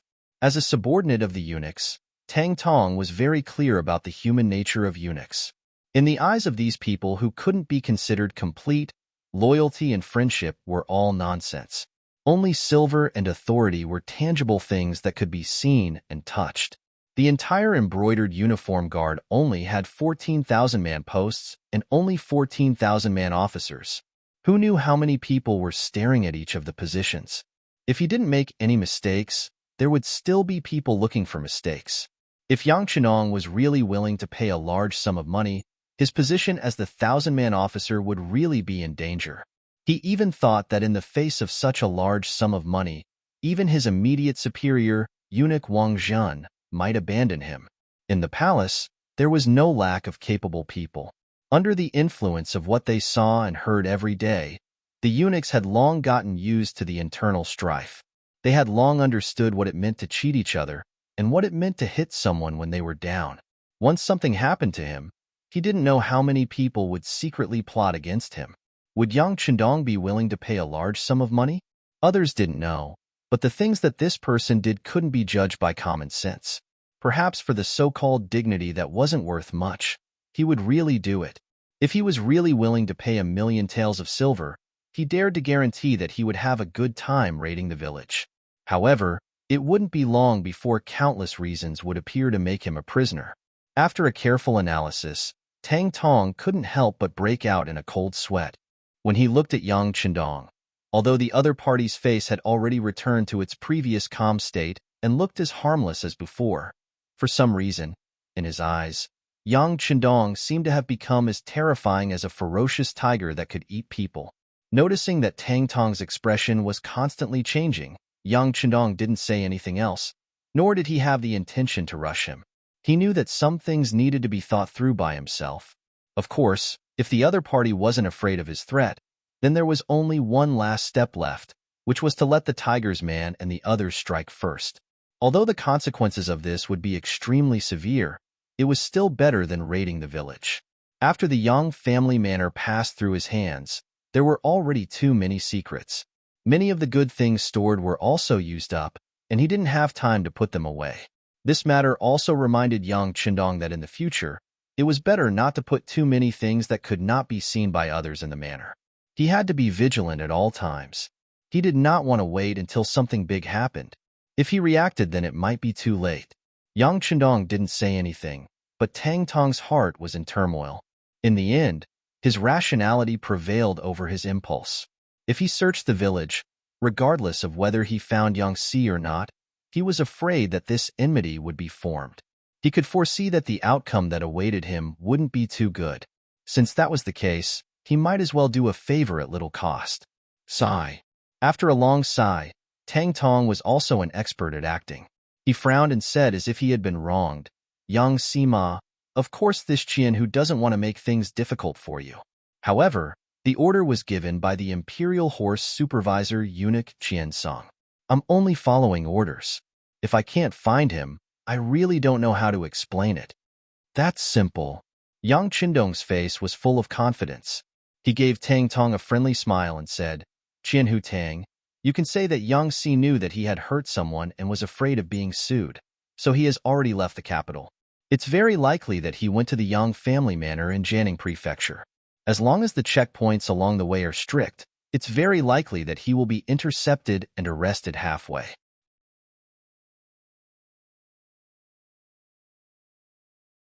Chapter 128. This was the reason Yang Chendong came up with. He didn't say that he couldn't catch Yang Si. This was to give Qian Sangbao hope and allow Tang Tong to report back. As for whether he could catch Yang Si or not, it wouldn't be long before Walla's messenger couldn't even protect himself. When that happened, who would pay attention to Yang Si?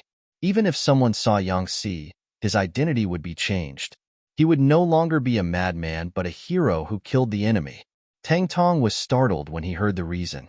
He then asked suspiciously, "Did Yang Si really escape? Can we really catch him? Does Yang Xinma know the consequences if we catch him?" "I know. Don't worry, Lord Tang. By the way, all of you must be tired from the trip.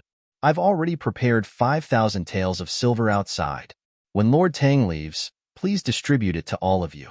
Since Tang Tong asked such a question, it meant that he agreed with the reason. He was just worried. Since the matter had been settled, Yang Chendong naturally had to show sufficient friendliness.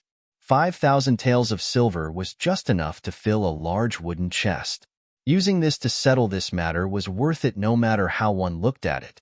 Whether it was at the seaside of Crimson City, immortal abode, or sky beyond heaven, Yang Chendong could be described as earning a fortune every day. Since he didn't lack money, any problem that could be solved with silver taels wouldn't be a problem anymore. With a reason to report back in silver taels, Tang Tong's expression instantly turned for the better. He cupped his fists and smiled. Yang Xianma is too courteous. Since Yang Si isn't in the manor and has escaped to Janning residence, I will report back now. As for Lord Tang's decision, it will be up to the higher-ups.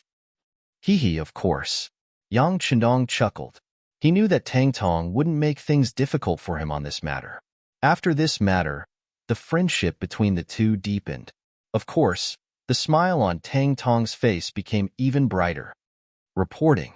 Just as Yang Chendong and Tang Tong were laughing and looking at each other, looking like they were getting along very well, Yang Wu suddenly ran in from outside the door. Because he was running too fast, he almost tripped over the door sill. What's going on? Don't you see that young master is talking with someone? Seeing Yang Wu lose his composure, Tiger's mane stepped forward and reprimanded him softly. What happened? Yang Chendong noticed Tiger's mane's loss of composure and was somewhat puzzled. In his impression, these young family retainers had long been trained to remain calm even if Mount Tai were to collapse in front of them. He really didn't know what had happened to make them behave like this. Young master, third young master is here. He has already entered the manor. Yang Wu didn't have time to explain anything to Tiger's mane. When he saw Yang Chendong's question, he immediately answered. Third princess? Princess Changda? Why is she here? Yang Chendong was slightly taken aback when he heard this. Princesses, especially after reaching adulthood, weren't allowed to leave the palace as they pleased? Then why did she come to his manor without even greeting him? What was going on? Yang Chendong was flabbergasted. Tang Tong, who had been chatting happily with him, also had a similarly confused look on his face. He also didn't understand why the princess would leave the palace and why she would come to the Yang manor. While the two of them were puzzled, or rather, unable to react for a moment, the sound of noisy footsteps came from outside the side hall. Then, they heard a eunuch shout in a high-pitched voice, "The princess has arrived." As the voice fell, a group of junior eunuchs entered the hall. Then, under the escort of a dozen palace maids, Princess Changda, dressed in a pink gown, walked in and stood in front of Yang Chendong. Speaking of which, this was the second time the two of them had met. Greetings, Princess Qian Sui. Tang Tong reacted quickly.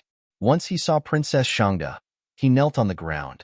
Yang Chendong, who was at the side, was only slightly taken aback before he had no choice but to kneel on the ground as well. Rise. Fortunately, before Yang Chendong's knees touched the ground, Princess Changda had already spoken. Thank you, Qian Sui. Yang Chendong knew when to stop and hurriedly got up. His movements were even faster than Tang Tong's. Fortunately, the princess's attention wasn't on him. Instead, she stared at Tang Tong and said, I recognize you. You're Tang Tong, right? Hearing that the princess actually recognized him, Tang Tong's face was naturally filled with joy. Princess has a good memory. This lowly one is Tang Tong, and now, Tang Tong seemed to want to use this opportunity to show off. He had heard that Princess Changda and the emperor were siblings from the same mother and had a very good relationship. With his status, fawning on the emperor was a little far-fetched, but fawning on the princess was a shortcut. But before he could finish, Princess Changda had already spoken. Why did you bring so many people to the Yang family manor? Did Yang Jima commit any crime? He didn't. Tang Tong didn't know what the princess meant, but from her tone, he could tell that she was a little angry, so he wanted to explain himself.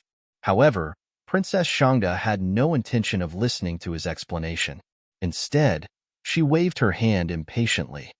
All right, as long as Yang Jima didn't do anything wrong, then don't create such a scene in the future. Don't think that just because royal brother gave you power, you can really do whatever you want.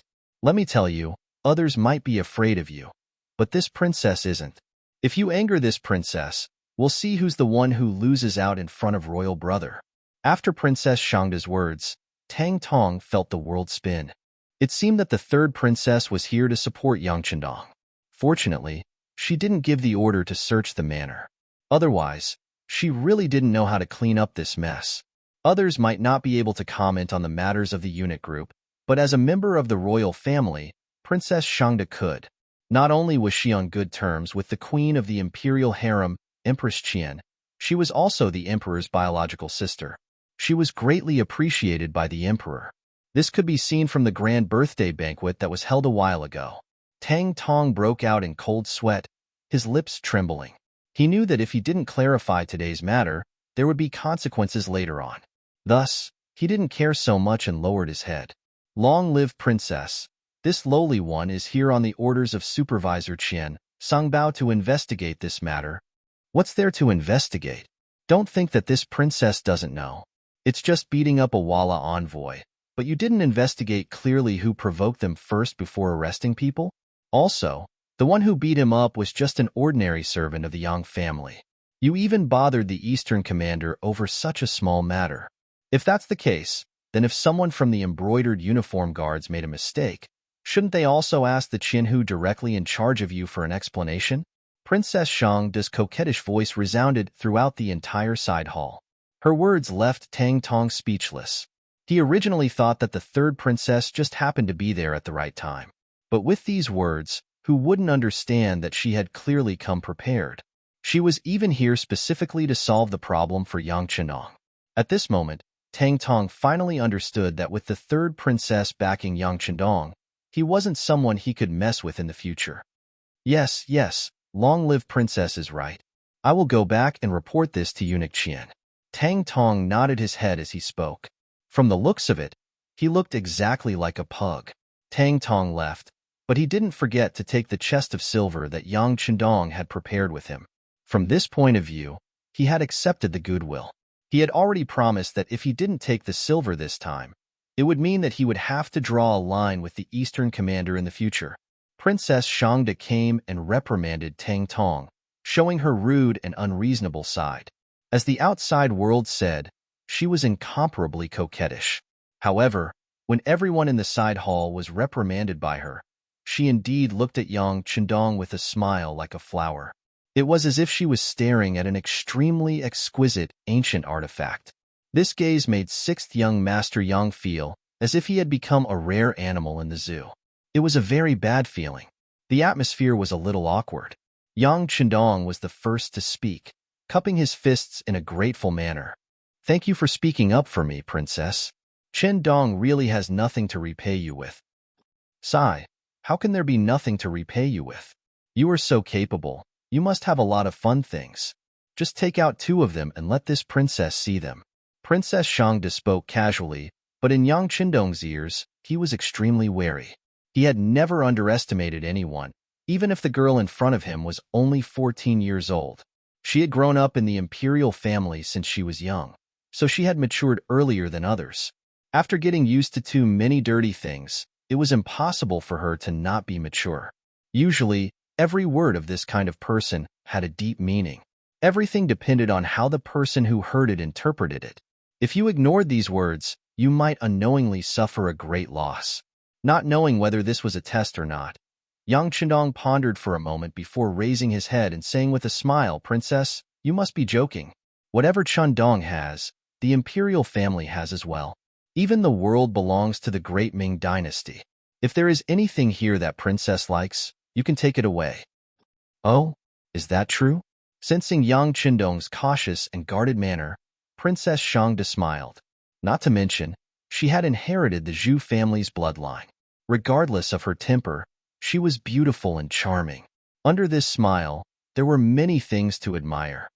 Yes, Yang Chendong's gaze tightened. Then, he felt that it wasn't very friendly to look directly at the princess, so he looked away and agreed. Haha, very good. Since that's the case, then this princess won't stand on ceremony. Princess Shangda giggled. Then, Her gaze began to size up the side hall. However, it was only for a moment before it finally landed on Yang Chendong and the jade pendant on his waist. You're tuning in to the Warrior Lore YouTube channel. Don't forget to subscribe and join us on this journey to catch the most captivating stories.